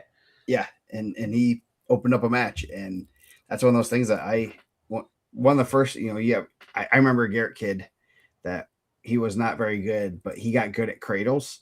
He'd choose top. His goal was to get on top somehow, some way. If he got on top, he had his chance to win, and that's sometimes they put you in that position. Yeah. So yeah, Staples is pretty good. I hope to see him at Ironman. I hope to see him at Fargo, Super 32, all the big events because he's really good and he's fun to watch. That's as we said, this sophomore class is. Austin said he had 100% bonus rate this year. That was the only match that went the distance as a sophomore, as an undefeated sophomore. Like what? Like I know as a middle schooler, he was trying to like wrestle way up. They wouldn't let him do it right at middle school state. Like he's not afraid of big matches. Mm-hmm. Like I don't know where they can see more people at, but man, I would love to see. Like he's just a guy that's gonna go get him, right? Mm-hmm. I think that's he's at a super high level, and we were just talking about Shepherd. At what point is wrestling high school kids not doing you any good? And he's might be there too. Yeah, I mean, they're, I'm not gonna be shy about it. He's at that level where, yeah, as you major tech, everybody, you had one match that goes the distance, and that's not. I mean, you got Bowman's pretty good. You have some other guys like Kincaid and Beck. He wrestled Beck at semi-state. That wasn't a weak weight class by any means with guys that are bigger, stronger, older. That stuff. So hopefully, Ironman. Hopefully, I mean, whether he, whatever he does right now. Was that the weekend he was on the cruise though? I think it might have been because it was. He might have been cruising, bro. He takes cruises during the middle of the season because good for him, man. Bless up, bro. I go to Cubs convention during the season. Dude, he's really good. I think you're right though. Like, I would assume that the finals match with Clinton was probably his only match that went 6 this year, also. Mm-hmm. Well, I mean, other than Ironman matches, but I think, dude, it's tough, man. Like, yeah, I wonder if he's going to chase some of those matches, some of those big events. I mean, obviously, he was a finalist at Super 32. I know you said the guy at Ironman, they want him to come there, especially because he's a bigger weight, too. They just don't have enough bigger guys like at high level. Dude, how about the emotion that came out when he won? Yeah. He was there last year. I don't remember him breaking down like that. And then, like, it wasn't, like, right away. And then, bro, like, just got overtaken with the emotion, which is, like, really cool to see, man. Like, I mean, just a moment, man, for him. And then, obviously shout out a whole bunch of people. They had a ton of love for his dad. And, dude, and we have a ton of parents in here all the time. And we talk to a ton of parents. Like, they're on that grind with you, too. Like, they're all, when you're, you're taking them to tournaments. Like, you're there. You're taking them to practice when they're kids. Like, you're there. You're on the same schedule they are. Yeah. Like, and obviously he understood that, and Yeah. The parents are making a lot of sacrifices for their kids to be good at and that's both these parents. sports. If I don't want to dismiss his mom's role or his dad's role. Yeah. Yeah, no, and as Carver said, he was in the blood round at the Clarion Open against college kids as a sophomore, and not college kids, college men. Yeah. So he's pretty good. I'm looking forward to seeing him wrestle at the big tournaments and kind of help continue. I think this sophomore class is pretty darn good, and Mhm. when we do a pound for pound, you're going to see a lot of sophomores on this Mhm. list on that list, and it's going to be interesting to see how they pan out. I know I've been making some plans for that class, so if you can read between the lines, you can read between the lines. I know some people, I have some friends in low places, but I have some things I think would be cool for this class to be showcased at the highest levels. So keep, we still have a couple more years, so Yeah. but hopefully they continue to do what they do, and and they're also, a lot of them are, all of them are pretty good kids. All my interactions with them have been always really positive. They always say bad things behind our backs, I guess. Yeah. No, I don't think so. Like, we're really lucky, man. Like, I think we have some really high level human beings that are representing our sport right now, which is good. And that are also high level wrestlers, so that's pretty Yeah. cool. I mean, there's probably some low level wrestlers that are pretty good too. Yeah. So, man, he's already going up. I saw you weighed 134. I saw low cover. I like the dad's post. He bumped up. Nah, he wasn't bumping up. He was wrestling that weight. He weighed like 134. I checked that. That stuff's on USA Yeah, Bracket. you gotta go eat, man. You gotta do his thing.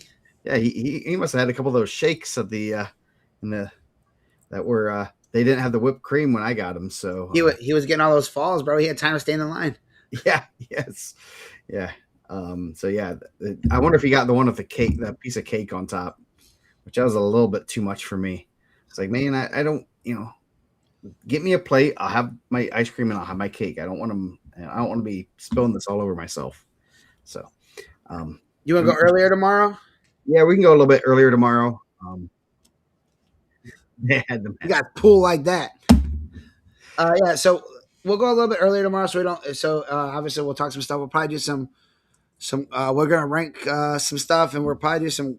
You want to do like we can do like a couple of grade rankings, and I know next week we will have our awards show, and that will include our 1A, 2A, 3A, 4A wrestlers and coaches of the year, coaching staff of the year, and then girls awards. So yeah, we'll probably do some more rankings, whatever we don't get done tomorrow night. Yep. So and then after that, I don't know what we'll do, because I know a lot of people have said stuff about doing some kind of one-off shows, like interviews with people and talking to people. Yeah. And definitely after the 209 show, I want to do that. It's just a matter of scheduling those out and continue to do that stuff, because it's a lot of fun.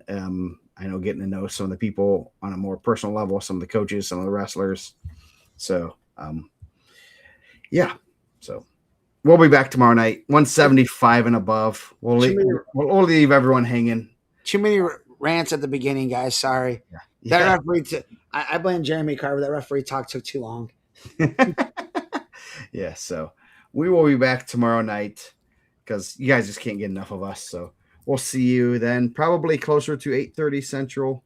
We'll probably have a little less. Yeah, we'll have less pre-show. We only had about an hour pre-show today, so we'll go a little less pre-show, and then we'll get talking about more wrestling. So till then, we'll see you tomorrow.